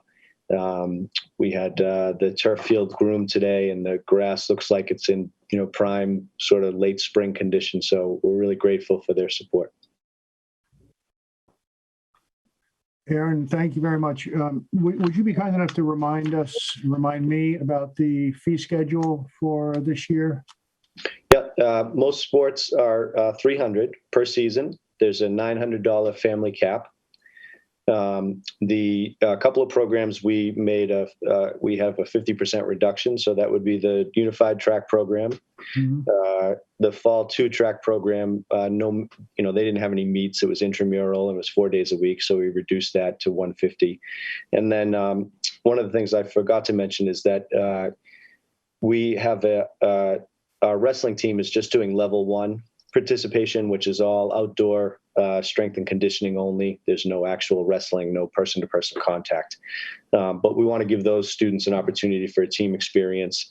So they're going to do a 4-day-a-week strength and conditioning program outdoors. And so that's going to be $150 as well. Thank you very much. Mm-hmm. You've carefully thought it through. Thank you. Aaron, the whole thing looks awesome and inspires confidence. Thank you. I know how excited the athletes are. I just had one question on testing. I love that we're doing the testing for everybody in pools. Given that there are now kids getting vaccinated, are kids who are vaccinated still getting tested? Yes. Great. So It's just everybody. Yeah. The recommendation is still for those students to be tested. Makes sense. Yeah. And for kids who are already in the pool program who are participating in a sport, there's nothing they need to do. It's just administrative for you guys on the back end. Right. What we're doing once the rosters are established, for example, let's take the 9th grade baseball team. If we know there are 20 students on that team and say 5 of those are already involved in the pool testing now, we'll pull those 5 and put them in a separate pool with the 9th grade baseball team. So there'll be 2 pools of 10 students tested. So that's why we just need a couple of days to generate the rosters and schedule everything. Awesome. Great. I think I just comment the middle school is getting up and going too, very paralleled with a couple of differences, one being lacrosse. And 2, they've actually brought basketball outside for the spring. It started not being intentional, and then it became very intentional to not play basketball inside at the middle school in the surge over the winter. So we're excited that program's coming back and have a little different flavor in a less risky environment. And so a lot of middle school kids engaging too, which is great. Helps you jump shot to face the wind. Exactly. Well, if at any time during this season, anything comes up, feel free to reach out. And I just would say, send again my appreciation to the committee and to Dr. Hunter and Mr. Mastrullo. We're very fortunate. I think our kids have benefited greatly from being able to participate all year. And I know that when I talk to my colleagues in other districts, I'm just, really appreciative of the support that we have here. So thanks very much. Yeah. Well, Aaron, thanks to you too. The COVID layer is a whole nother responsibility for you. So we're appreciative of all your work. Well, my pleasure. Thank you. Very much. Thank you. All right. Good night, everyone. Good night. Take care.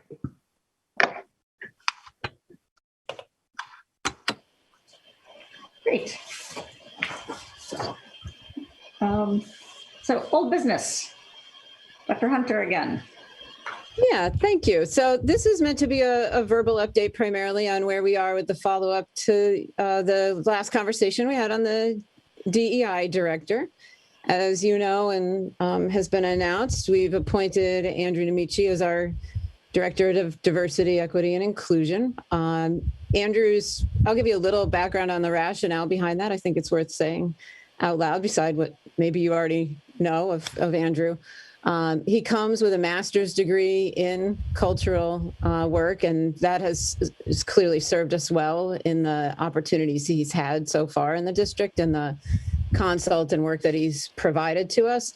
And talking with him about his visions of this work, it was very clear that he's got another level that he wants to take us to. And I'll talk in a minute about what we're doing for Metco, because to do that, he has to leave Metco to someone else to run on the day-to-day basis and really just be at a 50,000 foot level as the program, may need a check-in here and there. But really his vision of inclusion for all and how we can accomplish that and the ways in which it can happen and the ways to engage the community. And I think we're going to invite Andrew to an upcoming meeting so he can talk with you directly on all of that.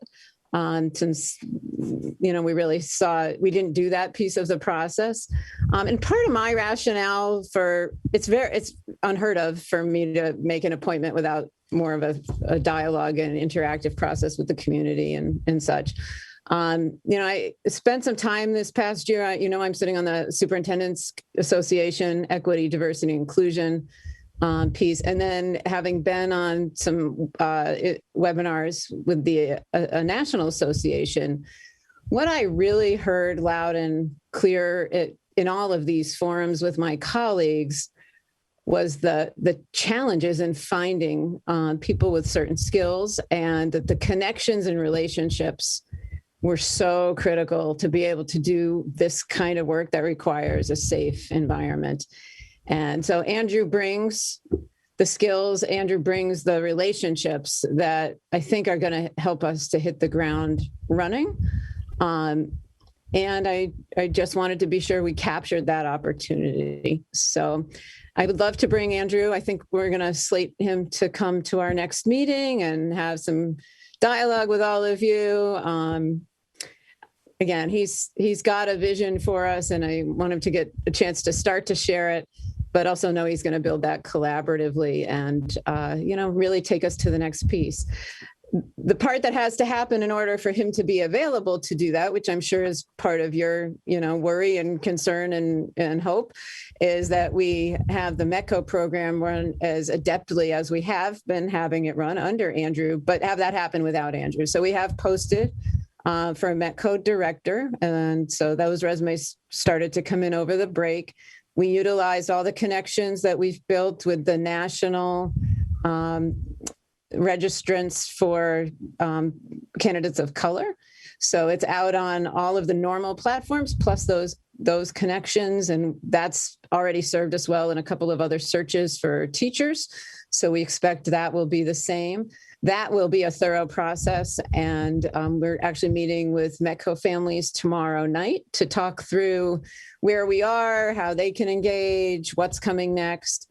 And then the Metco director will have more supports underneath that position at the school level. So there's an availability for even more support to kids and families at each building level. We are definitely looking to flesh out liaisons, academic liaisons at each school, and then deciding what other supports we need so that the scaffolding allows for really thorough, in-depth supports to all kids that have been so well served, and allows Andrew to take off with this piece and role we want him to have. So all of those pieces are moving, and we'll get Andrew here to speak with you and then keep you updated on the hiring processes. I'm actually meeting with a liaison candidate tomorrow, and then the director piece as it goes forward. So it's an exciting place to be. We can start to feel the difference already just in having the position and seeing how it's going to connect to the work we're doing. So, I was on a quick meeting with the core group last night, and it is going to be a little bit fluid, right? We might have a path we set out on, and we're going to want to adjust it as we go, but and build it collaboratively and take all the input we've already heard, which we really valued at the session you all attended, and the upcoming one we're going to reschedule. A key to this piece is the feedback loop. And this work, I think, unlike any other, it's just so critical. I know intent and impact can be so different, and we have to be sure whatever our intentions are, that the impact is what we're looking for. So it'll be an ongoing iterative process for sure. Some more to come. All right. Lori, I hope you can pass on our, not only congratulations, but for me, at least, even more importantly, our thanks to Andrew also. I mean, I feel very fortunate that he wanted to take on this role and position, and that we have him. Like you said, it's not easy to find people for something like this, and I feel like he's an amazing resource. And so I hope you can pass on our thanks to him for having the vision and the drive and desire to do this, because we're lucky to have him. I will, and then you can tell him yourself. Yes, we will. Definitely look forward to having him with us to hear about this new undertaking. I don't know if he's sleeping. Like, that's the sense I get from him of like how, he's already processing. So. I'm very pleased that he's going to take this on, and I look forward to having more conversations with him about goals and metrics that he wants to put in place, and most importantly right now, the kind of resources he thinks he needs to make meaningful change. I'll share with the committee what I've shared with the superintendent more directly, and that is that I am very hopeful that Mr. Nemici's focus will include Metco, but won't be devoted too much to Metco. So we have, I see it, a structural problem. He's got a direct line to Metco responsibility, but he has another direct line to a K-12 strategic change initiative, and those are different. They're connected, but they are different. And on the one hand, the new Metco director is going to need a lot of support, deserves a lot of support if it's a new person coming into that role. But if it's exclusively Andrew, then it can only distract from other objectives. So I really want Dr. Hunter, you to understand my concern about that. Yep. And how Mr. Nemici puts focus or boundaries around certain aspects of his job, I think is going to be critical. Because my fear is that if we change names but don't change other aspects of this, we're going to continue to struggle the way we have struggled for so long. We've created a big opportunity here. We don't get to do this kind of thing very often, so I think we really have to emphasize how important it is. And to your point, the iterative process or the feedback loops or the communication mechanisms whereby we manage and monitor what this can mean for us is going to be critical. Mm-hmm. Which leads me to say again that I remain convinced that a school committee subcommittee that looks at this at a school committee level can benefit us as well. So that's something that I'm going to bring back in the future, perhaps when the new committee is seated, or perhaps we'll set it up for the new committee.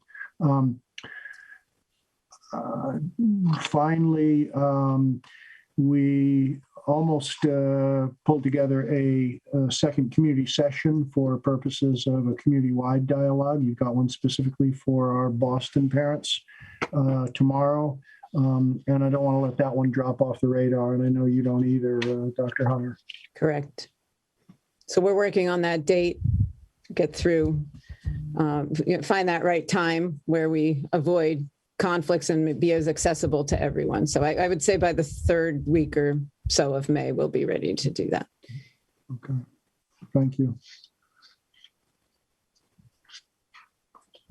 Any other questions or comments about any of the reorganization and appointment?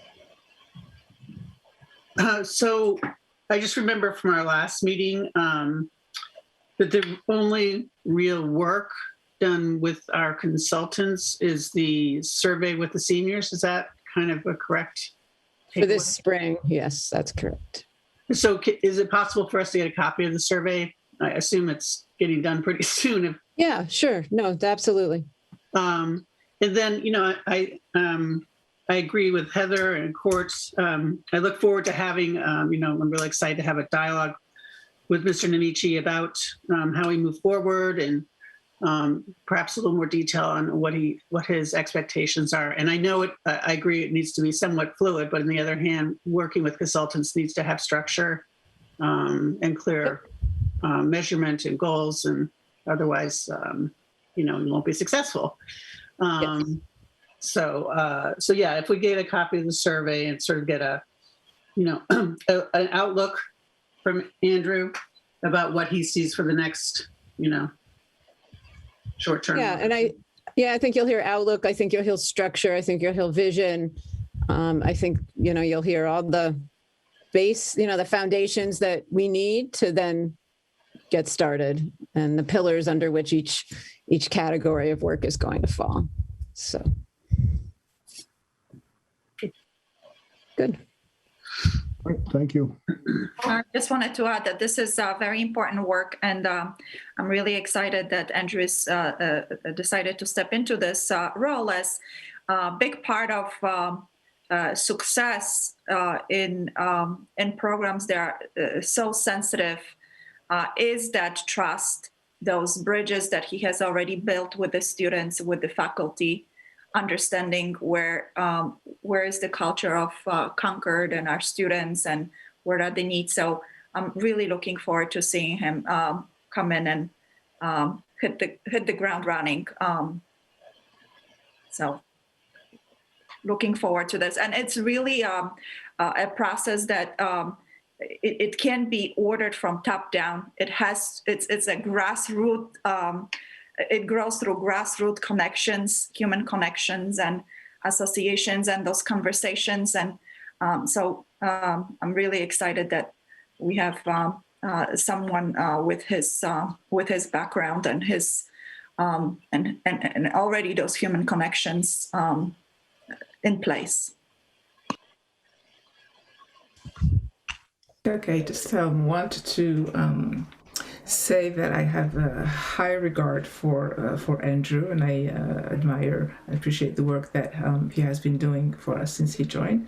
I have also high regard for Dr. Hunter and your judgment in your appointment of him. I want to express that want to go back to the forum, to the parent forum, and some of the feedback that we heard in that forum, and I wonder what how we're going to fold it into this work. Mm-hmm.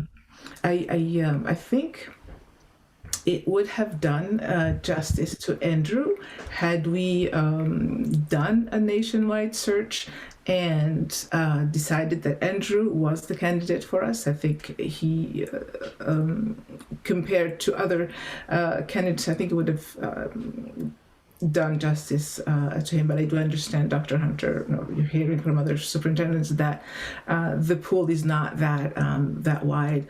I would have liked us to have gone through that process and given it a few months as the community forum had recommended, and also what I'm curious about the plans of offering Andrew support. Again, I echo some of the sentiments from that parent forum that this is not a job for one person, that it's probably a department. So, and again, going back to trusting your judgment and what kind of support that he'll be needing, if you could just tell us a little bit about that. Yeah, I think we all have that same question going forward.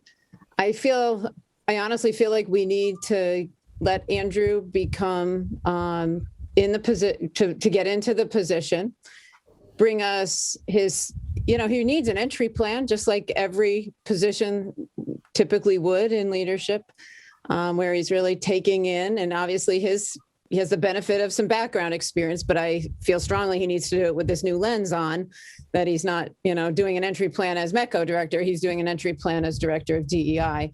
And I think that will start to be the survey work, along with the, formal surveys we're doing with the consultants. It'll start to inform us.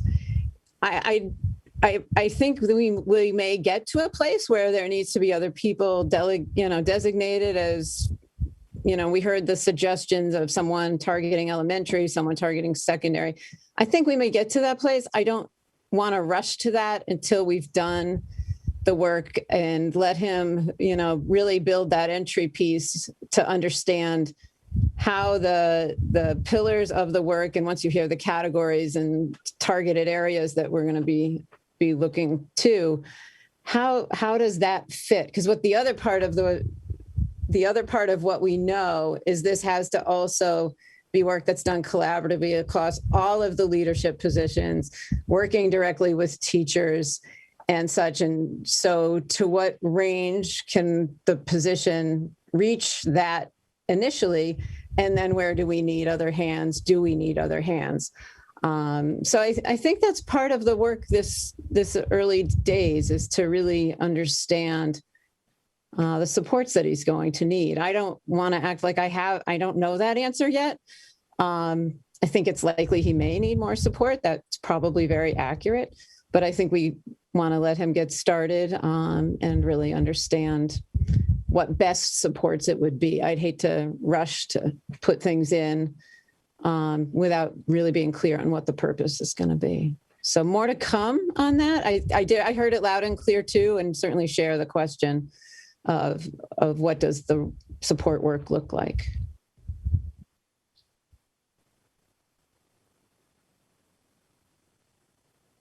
Can I ask a really maybe difficult question? And I think maybe it does reflect some of the concern from the parents. So in a scenario where Andrew and you, Dr. Hunter, disagree on a pathway or a vision, what happens? How do you foresee you handling that with him if you don't see eye to eye on one particular point or one particular direction?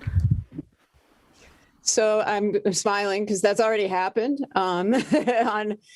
It happens with all of us among the leadership team. I'm gonna say we this is what happens, right? We spend the time together to talk through my perspective and their perspective and whatever expertise they bring. In Andrew's case, it will be the equity work. The first example I'll give you is the letter that so carefully went out last week in response to the verdict of the Chauvin trial. That was a letter we worked on prior to and ahead of time. And there was a lot of dialogue about that. And there was absolutely things that were out of my comfort zone. And Andrew said, it has to be there, Lori. And it was there. So it's a process he is the expert in this, just like I defer to Ruth on special ed and et cetera down the line, that, I must and am respectful of that. So I think it will be okay. I will say, I think there's courage to come in this work, and I'm going to be excited to have, I don't want letters like that going out with just my name on that. That was actually very uncomfortable last week because it was such a collaborative work. And once he's in the position, we're going to be able to name it as such. So I think there's a lot of growth to be had there. So I appreciate the hard question. There will be times it's out of my own comfort zone and probably comfort zones of others, and that's the point, right? So we need that. Thank you.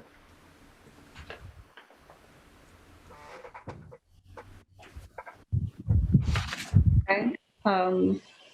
So we'll see Andrew soon. Yes, and we will look forward to figuring out when the community meet and greet can come. Great. Thank you. Court, anything to? No, thank you. Okay. All right. And so now we are on to new business, which will be Heather, with the CCCHS capital projects. I believe we're going to put off. Okay. That's right. Wait, am I looking at the most recent? Do we need a motion to put that off?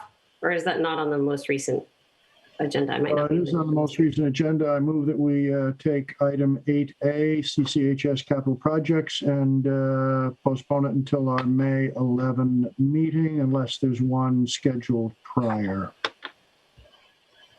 Can I just quickly speak to that? I'm sorry. What's that? Can I quickly just speak to that, let you know what I'm going to be doing for the next meeting? As soon as there's a second. I missed that part? As soon as there's a second. I second. Go for it, Jerry. Sure. So thank you for taking this off the agenda today. I just need a little bit more time. What I'll be bringing to you is sort of just an update to my February 9th memo, as well as the drainage project on the softball and baseball fields at the high school. I just wanted a little more time to work with the team, and we'll have something in front of you then. Big picture, a big picture. Thank you. And big picture means we'll be looking at anything we have to entertain before we close out fiscal 21, as well as next to that, a longer range plan that might be in the form of a 5-year. Am I correct? Correct. 5-year. Yep. And I'll reshare my February 9th memo that we started, just naming some small projects and some larger projects, and I'll just build off of that and get some input. The other work I wanted to do was to be sure we go back to the school committee's subcommittee work of the previous years. The 17-18 year, there was a standing subcommittee focused just on the high school campus. The 18-19 year, there was a follow-up one. I think it just makes sense to sort of recollect all that information with some new members on, update it with the projects that have come along since. The good news is the building's young enough. There still isn't too much maintenance, et cetera, to work on there, but we'll start to look forward on that as well. So good. Thank you. Yeah. Thank you. Sarah, roll call. Roll call. Anderson, aye for both. Booth, aye for both. Bowd, aye for both. Ms. Judd, aye for both.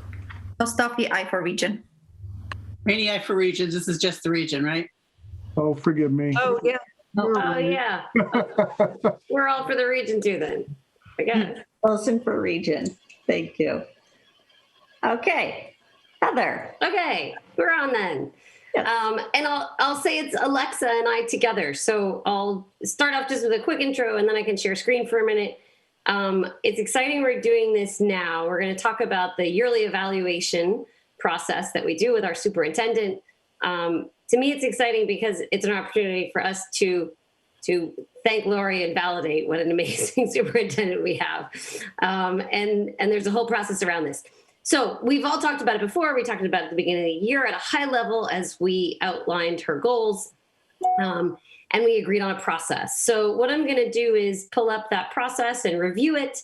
I've laid out a tentative timeline for between now and the end of the year when we present our review. We'll go through the form, and again at a somewhat high level, but do a little bit of a how-to because the form can be confusing the first time you're looking at it. And then just look at the actual rating descriptions.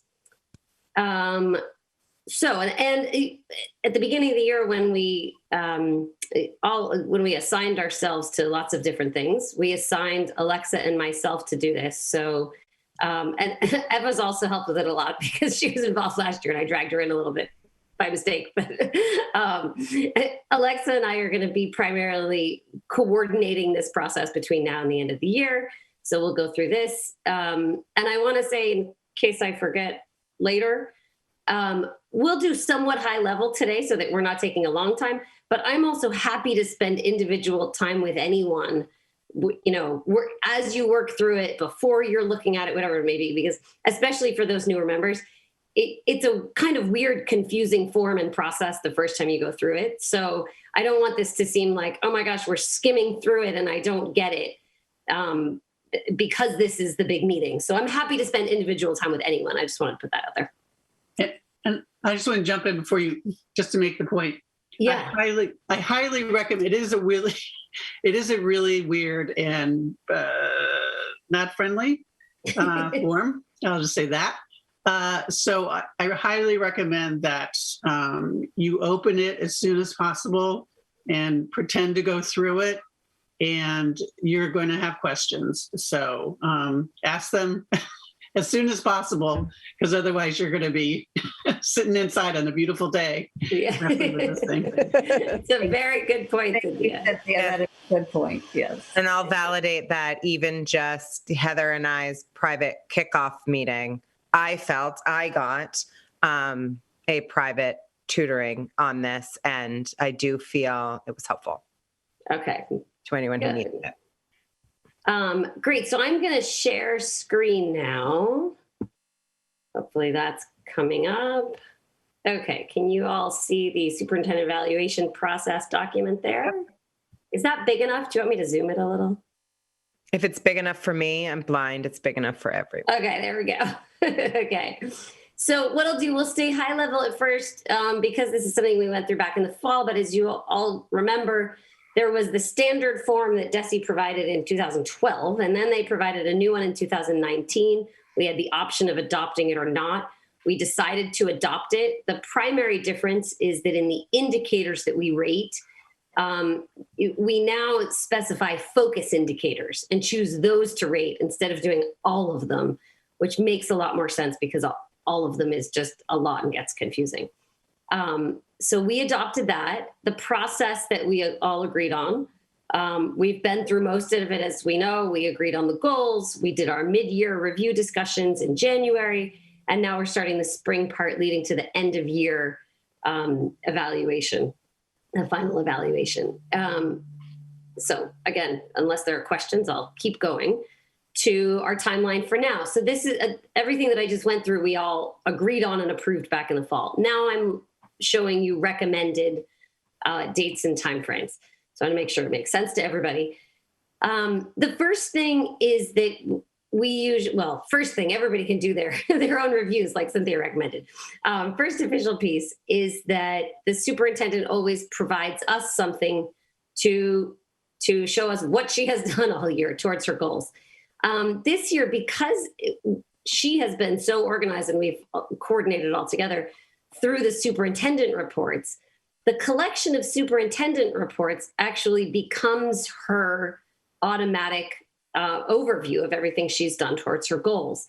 So she will collect those for us, and those become kind of her end of year summary, as well as, and Dr. Andrews talked about some other data that she'll provide, some surveys, some reports that have been pulled together. So by May 14th, she will provide to us basically a report. That's the collection of her superintendent reports, as well as some supporting and related data. And that's for us to go through, compare to the goals, et cetera. The goals we all have, and I sent out the other day, but I can always resend them if anybody needs a copy of her goals again. So then the next piece is really important. Between May 17th and June 1st, every committee member will meet individually with Lori. This is a really important time. It's a great time to discuss what's gone on during the year, to ask any questions. It's also really important if there are any concerns, that they come up here. It is only fair for us not to surprise her at the end, obviously, with some, concern or criticism that hasn't come up first in person in order to discuss it and hash through it. So if there are any concerns, this is the time to bring them up during those meetings. And so that's why what Cynthia said is really important, to be starting to look at all of this now, so that by the time you have your meeting with Dr. Hunter between the 17th and the 1st, you have a good feel for what your thoughts and any questions. So then between that meeting, or you can start it before, but by June 4th, everybody will fill out their own individual evaluation form. This form is attached here, and I'll go through it in a minute. So I'll go through the high level, how you deal with it. But those need to be in by June 4th. And then between then and the 13th, Alexa and I have the fun job of synthesizing these. And so what we do is we take everybody's form, we kind of highlight for the main points, and we do a summary of each section. So in each section, we basically summarize the feedback from everybody. And that becomes the final summative evaluation. So it will address everybody's points, obviously not everybody's verbatim, but all of the themes and feedback that came out. We will send that out by the 13th, both to the committee and to Lori. And then on the 15th is when we have on our agenda scheduled to present the summative evaluation. And that will be the end of our year. So that is the timeline. Before I move on, any comments or questions on that? Heather, can I just add, Yes. I am going to put the reports together and give you some other data to go with it. If there are specific things, and some of you mentioned things to me in January that are on my to-do list and to include, but please, let me know now, so that I'm sure to be as thorough as you're hoping. I just want to be sure that invitation is there, and don't hesitate at all to ask for things that you were hoping to see or expecting to see, or the goal makes you, inclined would be useful. That way, I can include it right off on the 14th. If after you see what I provide, you still have things you were hoping for, questions of, oh, do you have something that shows this, or did this happen, and is there something to document it? Please make that part of the process. Definitely. Yeah. Thank you for mentioning that. I should have mentioned that. From others, questions? Heather and Alexa? Yes. In terms of the work you're going to do on synthesizing the individual forms into one, I know that what's quantitative is information that probably you'd share by form of a range and an average. In terms of the comments or the narrative, do you pull together representative quotes or try to rework it? And it's not a leading question. I just don't recall. Depending on who I was working with, I've done it in different ways in the past. I think it's a combination of both. For the most part, I think we would look through all of the, let's say, take a certain question, a certain standard, look through all 7 answers to that question and highlight themes, but then also take a lot of quotes. So, in the rewriting, it's not necessarily putting into our own words as much as usually including quotes from all of them or from most of them, depending how they're wording and how much repetition there is. But putting into our own words themes that come up a lot. If the same theme comes up 5 times, just making sure that we word that clearly, that that's a theme. And I would see quotes as necessary, and they can certainly be anonymous quotes. They would all be anonymous. Necessary to illustrate anything that we would synthesize, so that members and the superintendent can be sure that they are founded or, based on something very specific.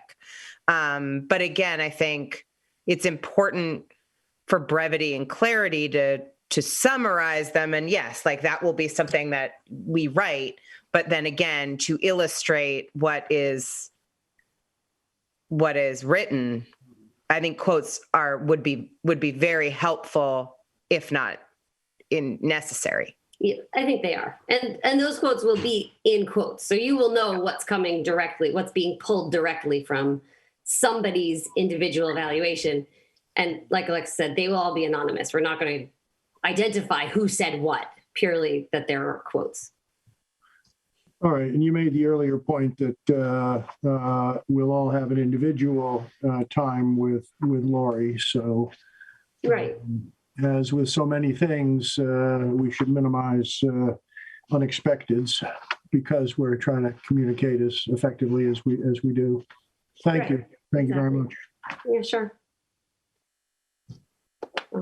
Other comments or questions? Thank you. I just wanted to add that even though just the overall evaluation, the summative evaluation is presented at the school committee meeting, the other evaluations of each member still becomes a public record. So, and if it's not a secret, just if anyone wants to ever look at it, they do exist. So it doesn't go away.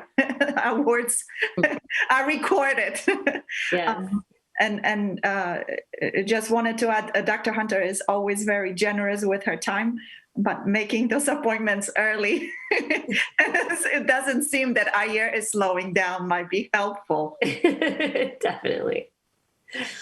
That is very true. And Lori, maybe we can ask Erin to help coordinate that with all of us. So that that first email will be from Erin. Okay, good. We'll make sure we get us all on your calendar early. And we did try to create a long window there so that they're not, she's not, slammed with all of us in 1 week. But at the same time, if you can work it into your schedule earlier is probably better than later so that you have plenty of time to meet first and then write. Okay, other comments or questions? All right, if not, I'm going to stop. I will consider just, if there are any more comments, we'll consider this then our accepted timeline, and these will be our dates. I can send out a review of them later so you know what your deadlines and everything are. But we will consider that accepted, and I'm going to go on to the next one. Now we will go through the actual form. And oops, in my sharing, it all moved around. Here we go. Here we go.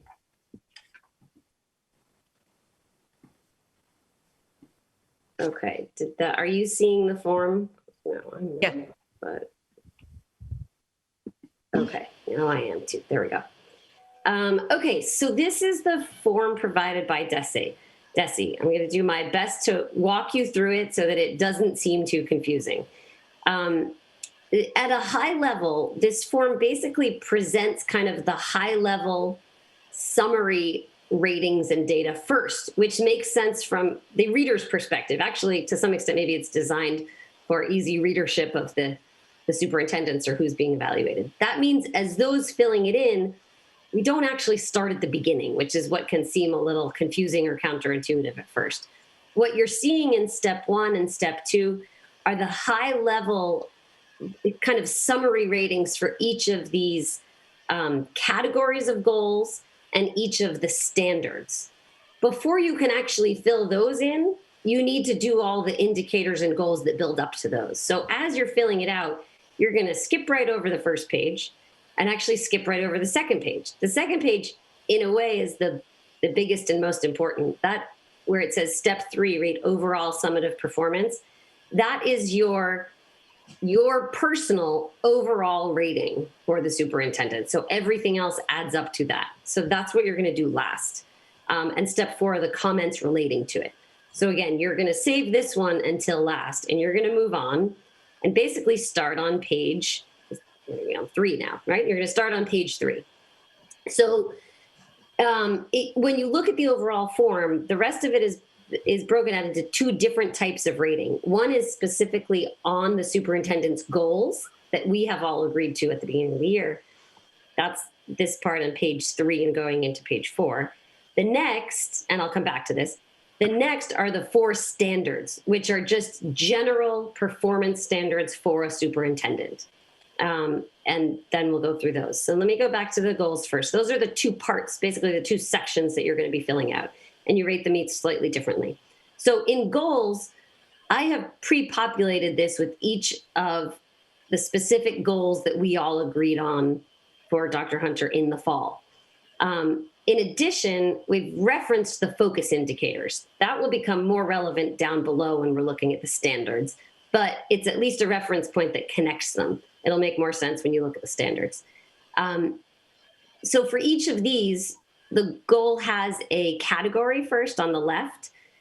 That is relevant. That category becomes relevant when you go back up to the first page, because there are 3 categories of goals, and then you're summarizing into a category. So what you're going to do is each of these individually, and then when you go back to the first page, you're going to look at those 3 student learning goals and summarize those into 1 student learning goals rating, et cetera. The same for the next ones. So for each one, you have options, obviously, of everything from did not meet up to exceeded. What we've agreed to in the past was that the standard of met it basically means met to the extent possible, and I think this came up in a big way last year when COVID hit, right? There were lots of things that we had to look at and say, well, okay, this got a little derailed during COVID, but she was on track or at the point where we were supposed to be when that happened, et cetera. So I think that's important to keep in mind, is that when we say met, for the most of these, it will be pretty clear. But sometimes you have to look at it through a lens of met to the extent possible. Maybe there was some outside factor that means that it didn't happen according to the exact wording, but we did it differently. And if differently accomplished the goal, then that's met, even if it's not exactly to the wording there, right? So that's just an important lens to keep in mind, that we're looking at the spirit of the goal, not necessarily every word if the wording becomes irrelevant somehow. So you have your 3 student learning goals. I'm not going to go through each one because we've been through all the goals before. On the full goal sheet that I've sent out, each of these has breakout steps below them, but these are the high level goals here in the various areas. So the 3 student learning goals, then the 3 professional practice goals, 2 professional practice goals, and then 3 district improvement goals. All of those you will rate individually. And then, like I said, when you're done, you will go back up to the top. Sorry to be scrolling, but I'm going to show you while we're talking about it, and see how here in step 1, you had professional practice goals, student learning goals, and district improvement goals. And so you will take the ratings from, let's say, the 3 professional practice ones, average them, and put it there as the high level rating for that category. Okay, is that all clear on the goal rating part of it before I move on? Okay, I'm happy to go faster or slower if I'm either boring you or skimming over detail too much. I appreciate the way you're handling it. This is okay. Okay, great. I've gone through this process before, and this is, you going at this pace is really good for me. Okay, good. I'm glad. All right. So it means a little Doesn't it make you want to recreate the form yourself? We all had that conversation. Maybe in our free time some summer we'll regroup it. I know, it's tempting. It is not user friendly. I hadn't looked at it in a while until Heather pulled it back out. I know, and you realize, well, I remember the first time I looked at it, I thought, where do I begin here? It's just, yeah. So anyway, hopefully it's helpful. And again, if you haven't used it before, I am more than happy to spend time with anyone individually, because I know it's a little weird to go through. Okay, so here's the next section, which is the 4 performance standards. And again, these are, for lack of a better term, generic performance standards. They're not specific to Lori. We didn't make them up. They're coming from DESE. What we did was specify what the goals relate to. So each of the goals up top have references to, 1B, 2C, what various indicators. Under all of these standards, there are, 6 different in each, but let's say 6 to 8 indicators. The indicators are are more specific. So standard 1 is instructional leadership. Under instructional leadership, we have our 6 here, or 7, including the last one, indicators. Instead of spending time on all of them, because not all of them are ones that we particularly want to focus on, we have our focus indicators highlighted. And so what I did was I added my blue arrow, and then I grayed out the ones that are not our focus indicators so that it's very clear here what you're filling out in looking at this form. So you don't even need to fill out a rating for 1A because it's not a focus indicator. And Heather, these focus indicators were what, just to jog my memory, are what we collaboratively decided on as a committee, like when? Like in September? In October, we agreed on all of this. Okay. October into November. But Right. yes, So even though these aren't our indicators, you know, the way we've customized it is by focusing on these 1, 2, 3, 4 specific indicators. Right. And we chose those 4. Sorry, I'm going to scroll based on the goals. By going up here. Exactly. Because in these goals of Lori's, we have the relevancy here in focus indicators. So in student learning goal 1, there is relevancy to standard 1 indicator B, standard 2 indicator A, right? Exactly. And so basically I went through all of these listed in these boxes and then highlighted them down below. Fantastic. So any indicator that has a relevancy to the goals that we specified is then highlighted down here for us to specify a rating. Right. With your cute arrows. Is that clear? I want to make sure that's understandable to everybody. Is that clear? I'm good so far, but I want you to speak specifically to 1F. 1F, student learning. Oh, the one that does not have a rating. So that is because it's really based on data and measures, and it's not really up to us to decide how our students performing. So we have goals that are relevant to it, but really that's related to data that's not really up to us to decide. Why? I'm just curious why we declared it a focus if we're declaring it impossible. Well, I think it's not that as much that it's relevant to some of what Lori's doing. So if we look at Lori's goals, that student learning is relevant to those goals. And so I think it's important that we highlight it just so that we know that in a way it was more important to approving her goals than it is to the evaluation, because it was important that student learning was a part of her goals. Right. And I would think, so Lori, maybe some of the data that you're going to share with us in our packet will have to do with student learning. And therefore that's the data there. I read this to mean we're paying attention to it, but we're not rating it. Yeah. Am I accurate? I like that. Yeah. I think that makes sense. Yep. Heather, is this different from last year? Did we not have this goal? Did we not rate it? This is a new one. It didn't, I think, don't quote me. I think it didn't exist in the last form. And now that they put it in, they didn't have it as a rating. Is that correct? Laura, do you remember? I think it's evolved is the answer. Between the combination of what used to be district determined measures when this process first came out, and that was what student learning was based on, where these common assessments we were all going to use and measure, plus MCAS, of course. I think as that never came to be with the district determined measures. And then I think with the revised superintendent rubric, it just evolved into not having the rating per se, based on, I really think it's meant to, let me qualify it this way. The teachers don't get rated on exactly where their kids are on MCAS. That's not how our state approaches data. And that's been a big part of the discussion of this process. I think it's meant to reflect that as much as anything, that you're not setting a goal to have kids get to a certain level and you're then going to be proficient or not based on whether kids accomplish that goal. Some states weight the data very, very heavily, and it's half of your evaluation as to whether the kids meet your goal or not. So I think it's meant to be the balance that's evolved there. That's my takeaway on why it's written the way it is. Thank you. Yep, makes sense. So going through the rest of it is quicker to go through because now this is all the same. Standard 2 is management and operations. We have 2 focus indicators in this one. Family and community engagement. We have another 2 focus indicators there. And the last one, professional culture, another 2 focus indicators there.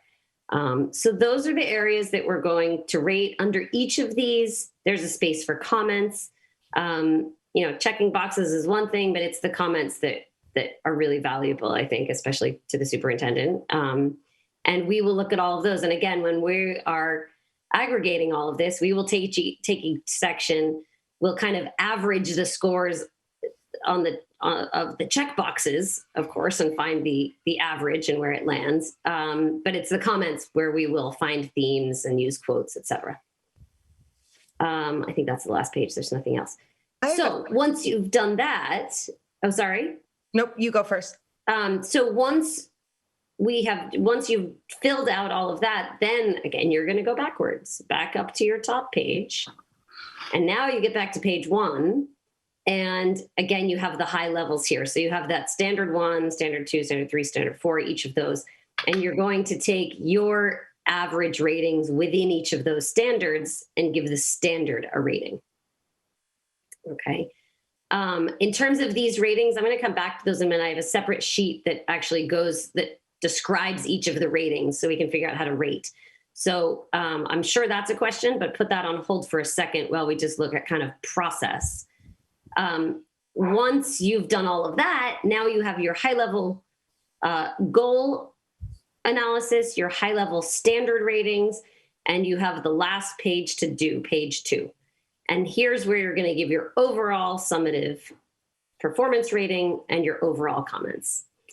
And then you're done. So process-wise, any questions or comments? Okay, good. That's our form. I will close out of that then. We're going to stop sharing. And I have one more to show you because we'll look at ratings now. Okay, let me just find the next one.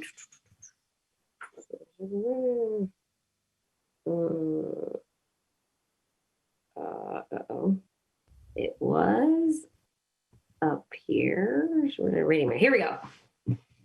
Okay, thought they were all on top and then they weren't. Okay, so now I have to find it because it's not for me. All right, everybody see rating the superintendent's performance against standards? Okay, you can see that?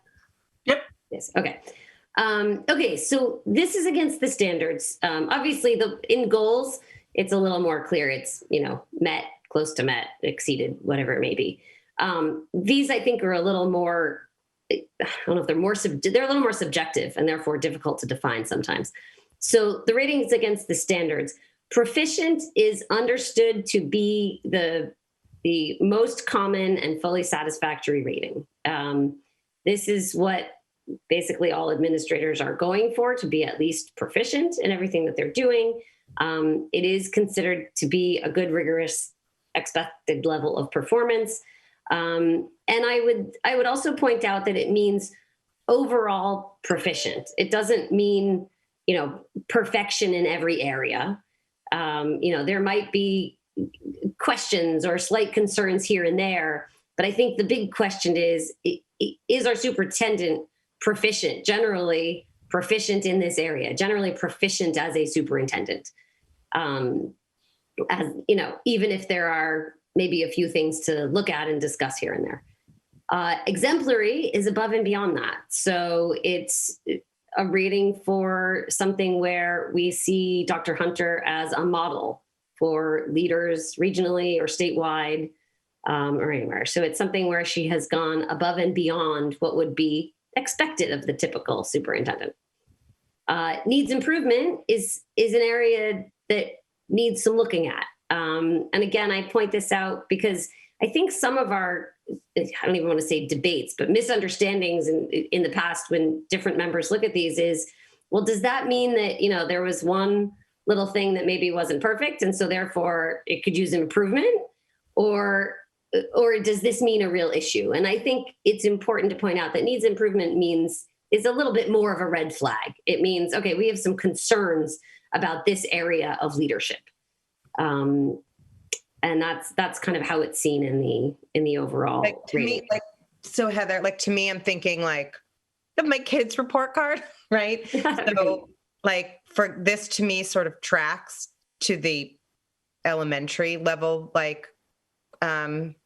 report cards that kids where proficient is if you're hanging with the class and you're meeting the expectations, you're reading at grade level and you're not a math star, but you get addition and subtraction and you're in second grade, you're proficient. And then there's rating 2, which is hey, needs improvement. We are flagging you and maybe you need some tier 1 interventions. Look at me, SPED liaison.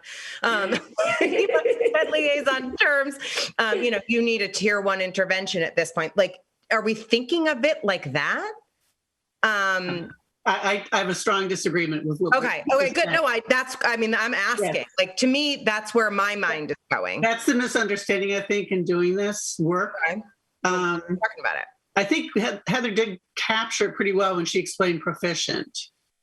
And if you read the example, I think it really doesn't track to what I would think of as classroom ratings, because proficient has a higher standard than I think it would in what I consider a proficient. And there's more, often there's more. There's only 4 here. And unsatisfactory is such a, there's really 3, I think, available to me, honestly, because unsatisfactory is such a bold statement. Yes, that is right. But I think needs improvement. I think what Heather was saying is you can't just cherry pick one thing. Your punctuation wasn't really good in one of the reports or something we did. It was always very good, but I'm just saying, something that would be ridiculous, right? To pick at that. But I think it's really, really hard to distinguish, I think, between proficient and needs improvement. Right. That's what I feel. So how do we do it? I think that needs improvement it doesn't warrant getting pulled out and needing extra instruction from a consultant or something. That's what it kind of sounds like the way you describe it. Yeah. And I think it's extra just help. because it says for new. It's just saying that, there could be some work done in this area. But I don't think it's as dramatic as the unsatisfied. It's really tough, like Heather said in the beginning. It's very nuanced. And I think everybody has to put, you have to put a lot of thought into it when I have to say just between the 3 categories, because I think unsatisfactory for us just doesn't. But that's up to the individual. But it's really nuanced. I'm sure for educators, when you don't have data, just sort of trying to grade students, it's very nuanced. Well, it is hard, and I think that's why it's important to have this conversation, because it's also important to all be on the same page. Yeah. Because if somebody says, "Oh, a needs improvement" is a real red flag, and that means you need intervention, and then Cynthia doesn't think that and gives needs improvement, well, then all of a sudden it looks really bad for Lori, right? Or it's just didn't mean that. We're not meaning the same things. Right. So I think we have to kind of agree on a standard here, to the extent that we can. I'm not sure how exactly you specify that, and maybe it's somewhere kind of in between the these levels that we're talking about. I think you want to. My personal take is maybe that it does, a needs improvement doesn't have to be so extreme that it means, oh my gosh, we need an intervention here. Right. But at the same time that you want to think about it because it's a reflection on Dr. Hunter, and we don't want to all of a sudden feel like we're peppering her with needs improvement all over because of little things. Right. No. Is that?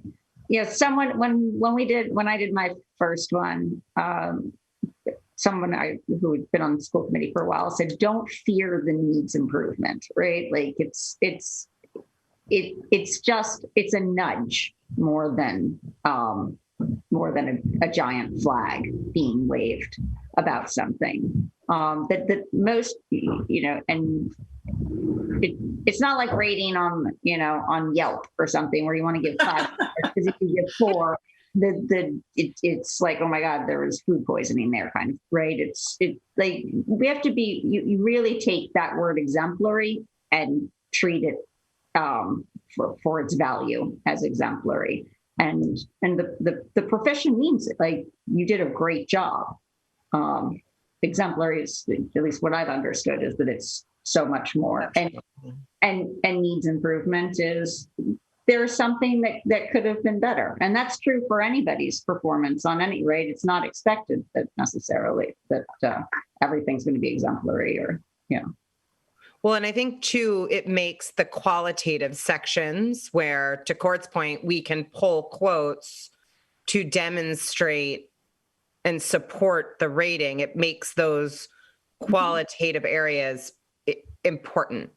And I think just use them so that we can get a sense for, where we're seeing these. It will help us to inform what we mean by our rating. The little bit I have to say is I agree the instrument itself is kind of clunky, but it's ours. And these 3 descriptors, proficient, exemplary, and improvement, I think are worded in a way that works for me. I think some care went into this. And for me, if I had to paraphrase needs improvement, it's please pay attention to this one next year. I agree with Court. I think the definitions are clear, and this is more food for thought, really. This is my first evaluation, like Alexa. So it's more technicalities than any preconceived ideas or plan. So proficient, I see the word rigorous there. And I don't see, as you said, Heather, it's okay if there's questions here and questions there that are not really working. Sorry if I didn't paraphrase your words correctly. But for me, proficient would not have any concerns. It's not exemplary, but proficient does not have concerns. And also my definition or my understanding of needs improvement, it's always been that needs improvement for me is associated with setting goals, which is perfectly normal and healthy, because if we tell the person we are evaluating, again, this is in general and technicalities, if there is no area that needs improvement, then there's no goal setting for the following year. So for me, needs improvement is just a direction for goal setting. That's how I understand it. And it's not, like I said, it's by no means a red flag. It's nowhere near a red flag for me.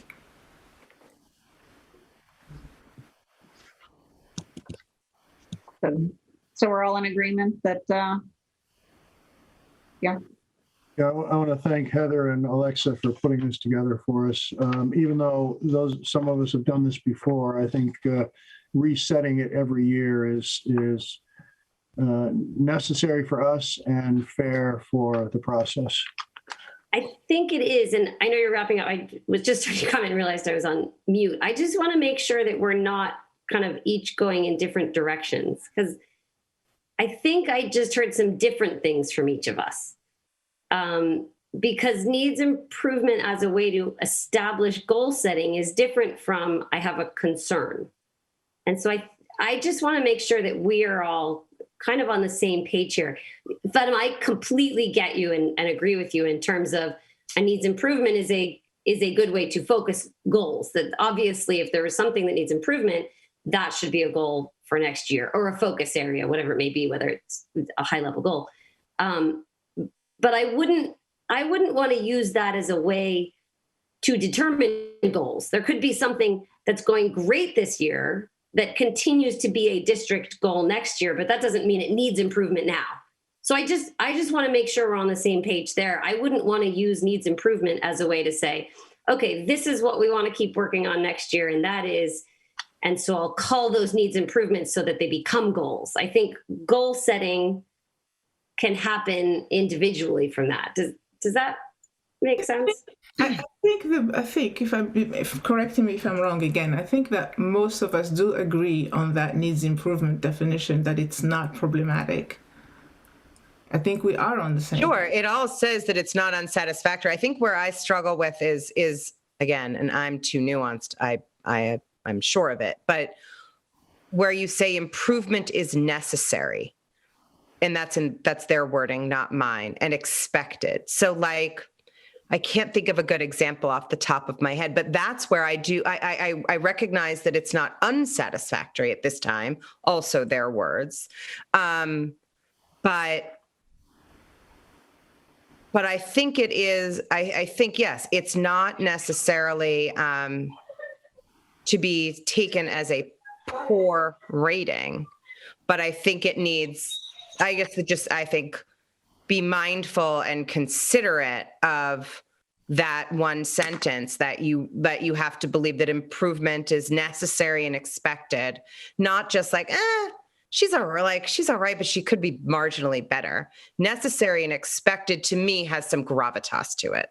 That and that was the sentence to me that prompted, my first inclination as to how these ratings looked. And I thank Cynthia because you set me on a new track, which is great. But I don't know, maybe I'm just being too freaking literal. I think it makes more sense when you do your write-ups, when you start writing and you start, if you have issues that come up while you're writing, right? So that you say, oh, here's something that could have been, if you're going towards those kinds of words and thoughts sometimes, then it's easier after you do your write-up to do the rating, right? If your write-up is, I can't believe how well this was managed, and this, I couldn't have envisioned, and looking at other districts, like this was a model of something, then you're in the exemplary. If it's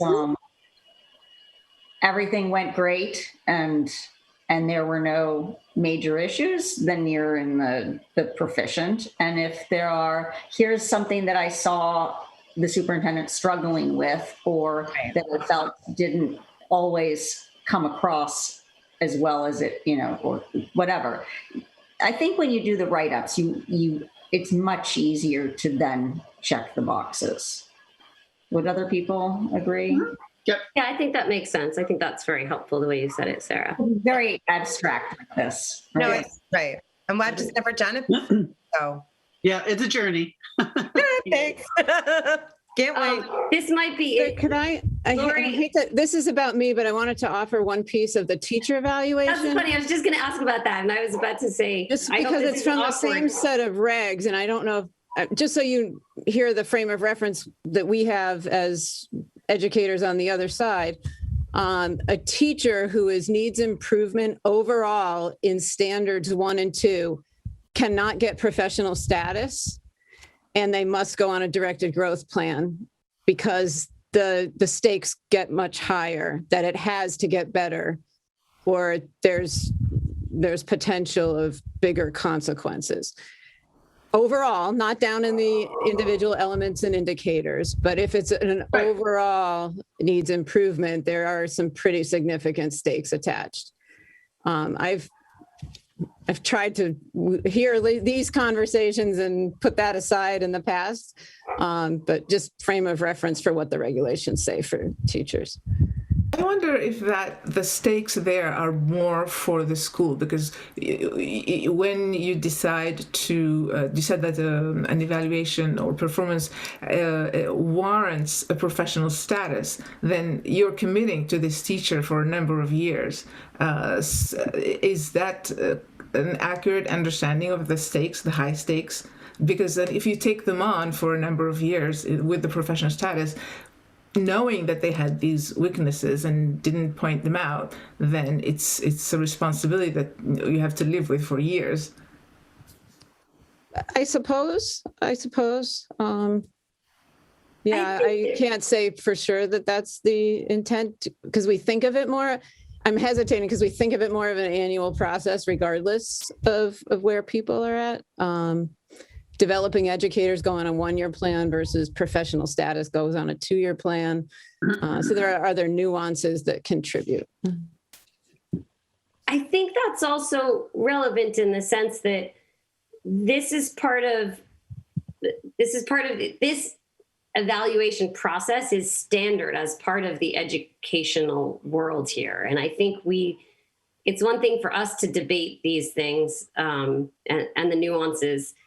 But if there's kind of a common industry standard understanding of what needs improvement means, I think we have to acknowledge that and be aware of it. And like Lori said, it's not the individual indicators. And I'm, I don't want to sound like I'm standing here saying, don't use any needs improvement. I'm not necessarily never trying to say that. I just want to make sure we have a common understanding. But I do think that's important. If a high level standard is called needs improvement, that in the educational world professionally, when, maybe outsiders are looking at it, it is considered somewhat of a red flag. I think that's important just for us to acknowledge. I love that. Yeah, I agree. Okay. Heather, I'm reminiscing back to October, and I think this is very similar to the discussion that we had. And forgive me for saying this, from my perspective, it feels like you're saying, don't say needs improvement. I wanted to just give you the reference for what the teachers have by regulation. Yeah. And again, I'm uncomfortable because this is about me, and that is not at all what I'm saying, nor is it what's happened in the past. So right. I hope you reflect on the way you want to approach it. It's important that I know what you're thinking when you do it, though, so I understand what message you're trying to send. Absolutely. That's I think what we're trying to accomplish here, because it's hard with all of you to have it come with the same messaging. So that's all. And maybe a lot of that's got to be through the dialogue. I guess while we're on it, this is one of the most important things that happens for me all year. So I just want to stress the value I put in this and how much it matters.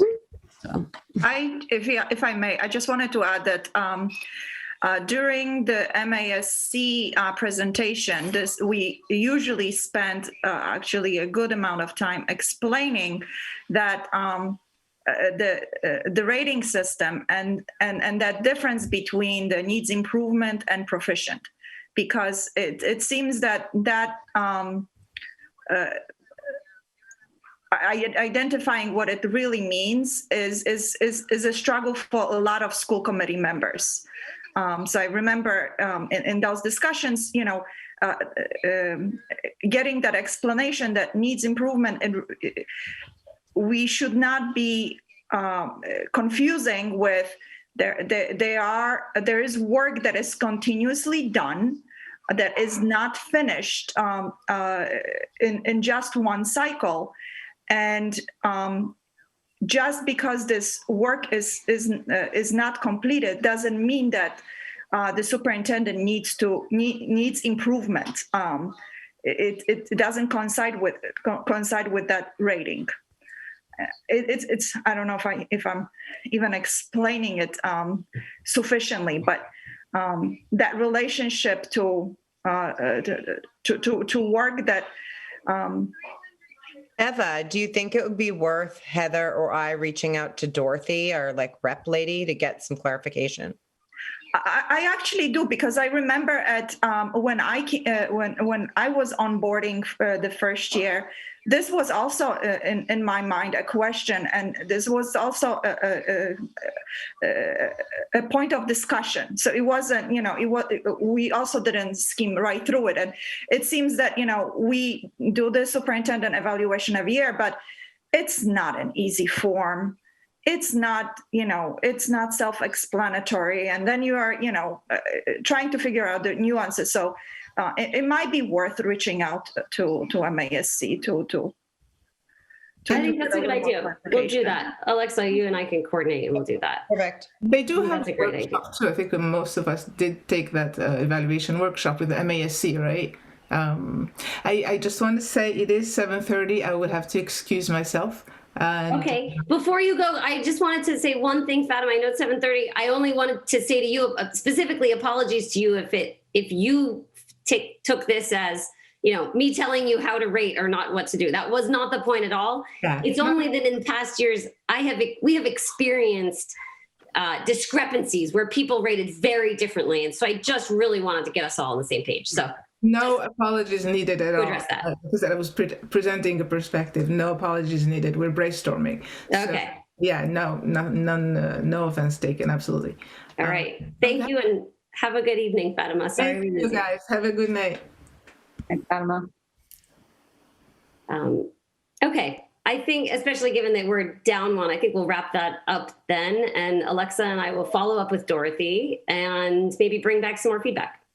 And that wouldn't violate open meeting law for sharing information. Like if Dorothy gives further explanation, it's something maybe just, well, I guess we still have a good, we can forward it along. what she sends to everybody. Yeah, that's what I mean. Yeah. Right, exactly. We shouldn't then say, here's what I think she's saying. Right. But I'm just thinking so that it could inform discussion for next time. If we get it quickly, I'll pass it.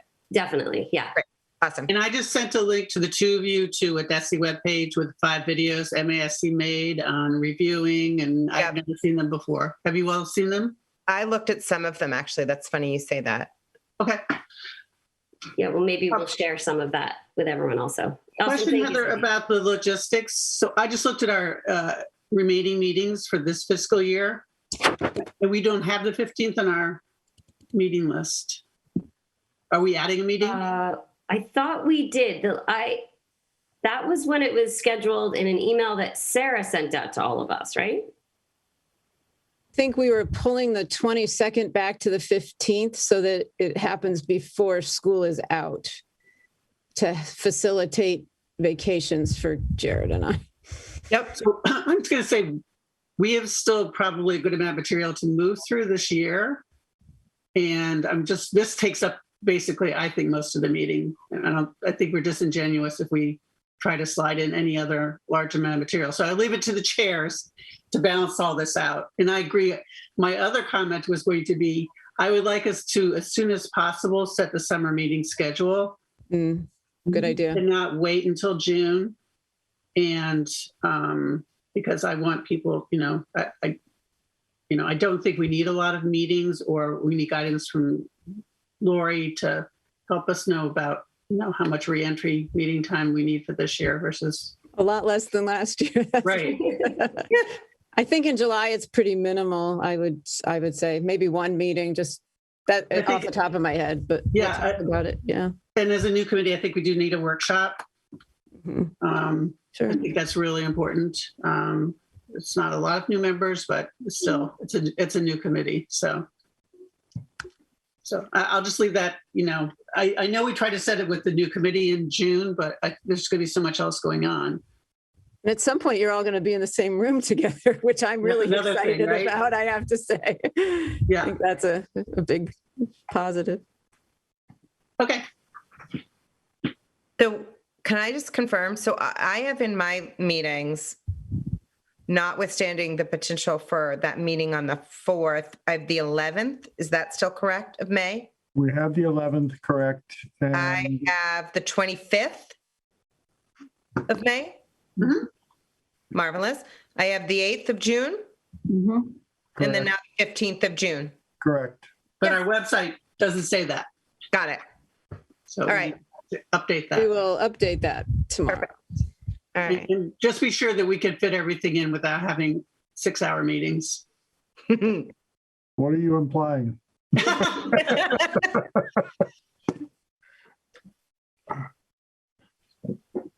Okay. Well, thank you, Alexa and Heather. Look forward to seeing what Dorothy has for us. Yeah. Clarification. Yeah. And thank all of you. I appreciate how much you're wrestling with all this. So thank you. It's important. and it's time for action items. EDCO. Yeah. So let me get it pulled up. I guess I'll preface with a little context on where we are with EDCO. Obviously, we're making our way through dissolution.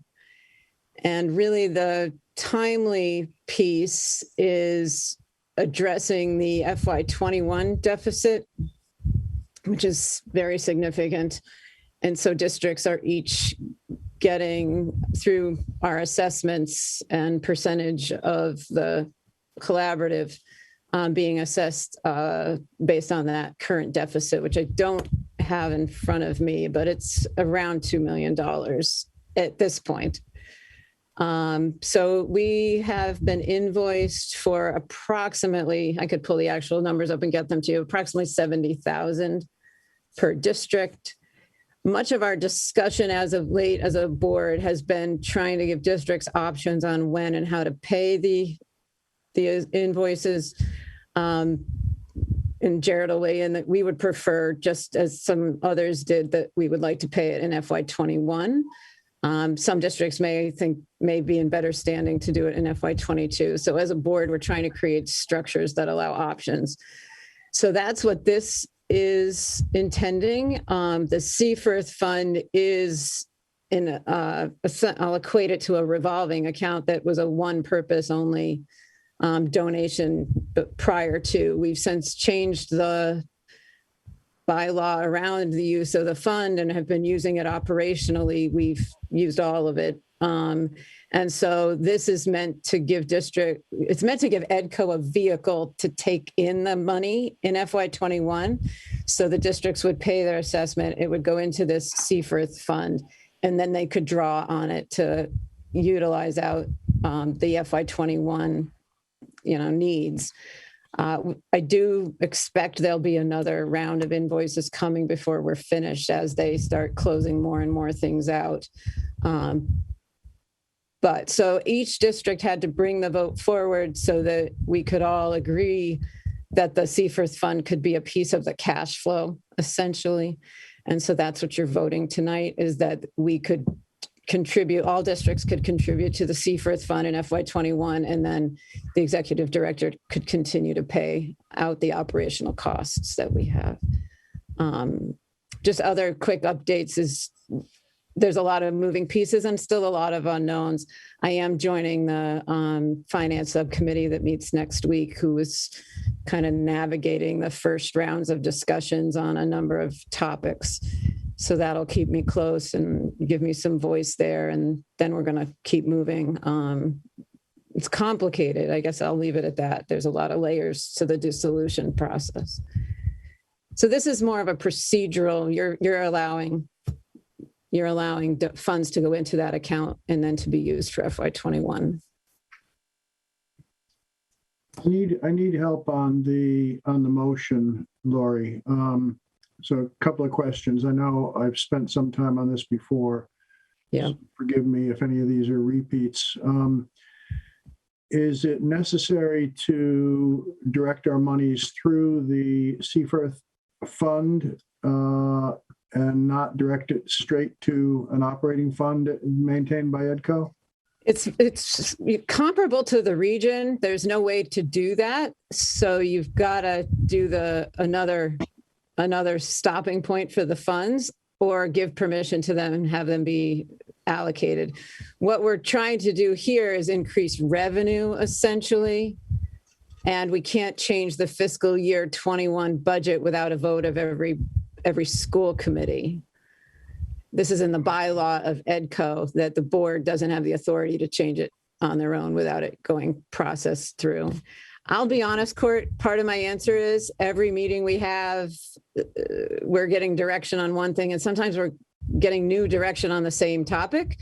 So it can be very confusing, to say the least. So this reference to amendment in the budget is specifically the EDCO budget. Yes.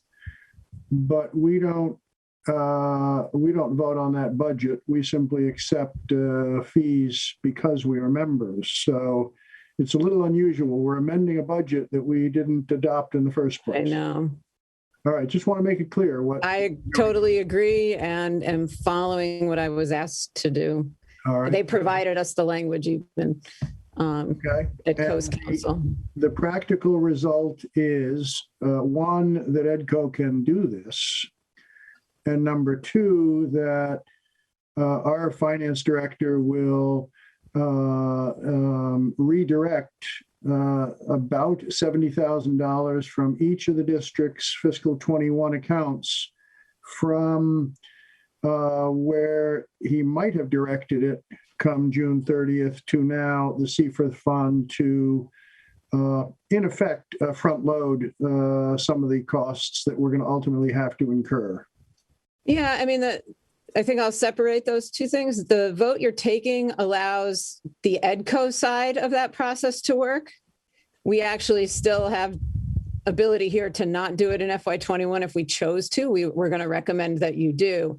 But what it does on the EDCO side is allow for the increased assessments, the use of the Seaforth Fund to take in those assessments and then to pay them out to the operational budget. It's all process for EDCO that you're approving tonight versus the actual invoices we got, which we're thinking we can tell you about and then run through the warrant process for approval unless you want to do otherwise. We hadn't gotten that far yet. That's more of your purview for sure on how and when we pay those bills. All right, I'm content with it. I'm not speaking for anybody else. Thank you for that clarification. No, you're welcome. Those are great questions. It's very confusing. You might have said this, can the amount change from what we are voting on today without you? Yeah, that's why it's written as increase assessments without it being, it's referenced in April 15th. If it goes up again, I guess I'm unclear as to what they're going to need to do if it goes up again. The April 15th memo is the approximately 70,000 each. Remind us, Mr. Richard is a CFO. He is their, I forget what title. We don't have a business manager at EDCO right now. It's a consulting firm that comes in and takes it on in lieu of a business manager. So he is the one doing all the books. Thank you. Forgive me, Cynthia, I interrupted you. I'm sorry. No. I was just going to say, could this double? Could it triple this year? They're assessing liabilities right now, so I can't say I'm sure. They're trying to put as many liabilities. They're trying to put as many liabilities out as they possibly can, so there are options to pay as much as possible in FY21, knowing districts have a sense of what they have for funds versus some of the unknowns coming up in the coming years. But it sounds like in terms of unknowns for this year, if it changes, let's say it doubled or tripled, like Cynthia just said, we wouldn't necessarily have to pay all of that this year. We could conceivably push off some of it, right? Okay. So this is just the operational deficit. What they're trying to now navigate is the assessments of the liabilities that we have as we dissolve. So that's the part that's not clear yet as they go through some of those outstanding. So it is 100% clear that if this did go up, I'll just restate what Heather said, that we would not need to pay it in FY21. I know that is what I am verbally being told, is we will have options. This sounds a little like, I don't know. But you'll have a report to us. So I'll remind you, our attorney is present at every meeting and an executive session with me because it's so confusing. So this came forward with her knowledge and okay. We'll get an update next meeting. You're going to get a lot of updates. Yeah. That's fine. Okay. It just sounds to the public a little concerning, to say the least. It is concerning. Yeah. And Sarah, weigh in at any point. You've had the pleasure of. Yeah, the whole thing is concerning. So there's, but this is a good. It's a strategy to afford some flexibility and to figure out the best way to handle the liabilities. Right. So as I read it, this motion gives EDCO this prerogative, but doesn't do anything else by way of a mandate to us at this point in time. Correct. Exactly. That is correct. Given that, I'd like to propose that the school committee approve the amendment to the EDCO fiscal year 2021 budget, and thereby to increase assessments as outlined in Mr. Richards' April 15, 2021 budget update, and to include restoration of Seaforth funds used for operational costs in fiscal 21 as determined by the executive director. Second for both. Oh, go for it. All yours, Cynthia. Discussion? Okay, roll call. Anderson, aye for both. Booth, aye for both. About aye for both. Mustafi for region. Rainey, aye for both. Wilson for region. Thank you. I believe now we can adjourn to executive session with no intent to return to open session. I'll read it if you wish. That'd be great. That the Concord School Committee and the Concord Carlisle Regional School Committee will enter into executive session under Purpose 2 of the Open Meeting Law to conduct strategy sessions with all non-union personnel, and Purpose 3 of the Open Meeting Law to discuss strategy with respect to collective bargaining with collective bargaining units, Concord Teachers Association, Concord Carlisle Teachers Association, Local 1703, State Council 93, AFL-CIO, CPS Building Service Workers, CCHS Building Service Workers, Maintenance, and not to return to open session. Second for both. Roll call. Anderson, aye for both. Booth, aye for both. Aye for both. Mustafi for region. Rainey, aye for both. Wilson for region. See you all there. See you there. Good night to the public.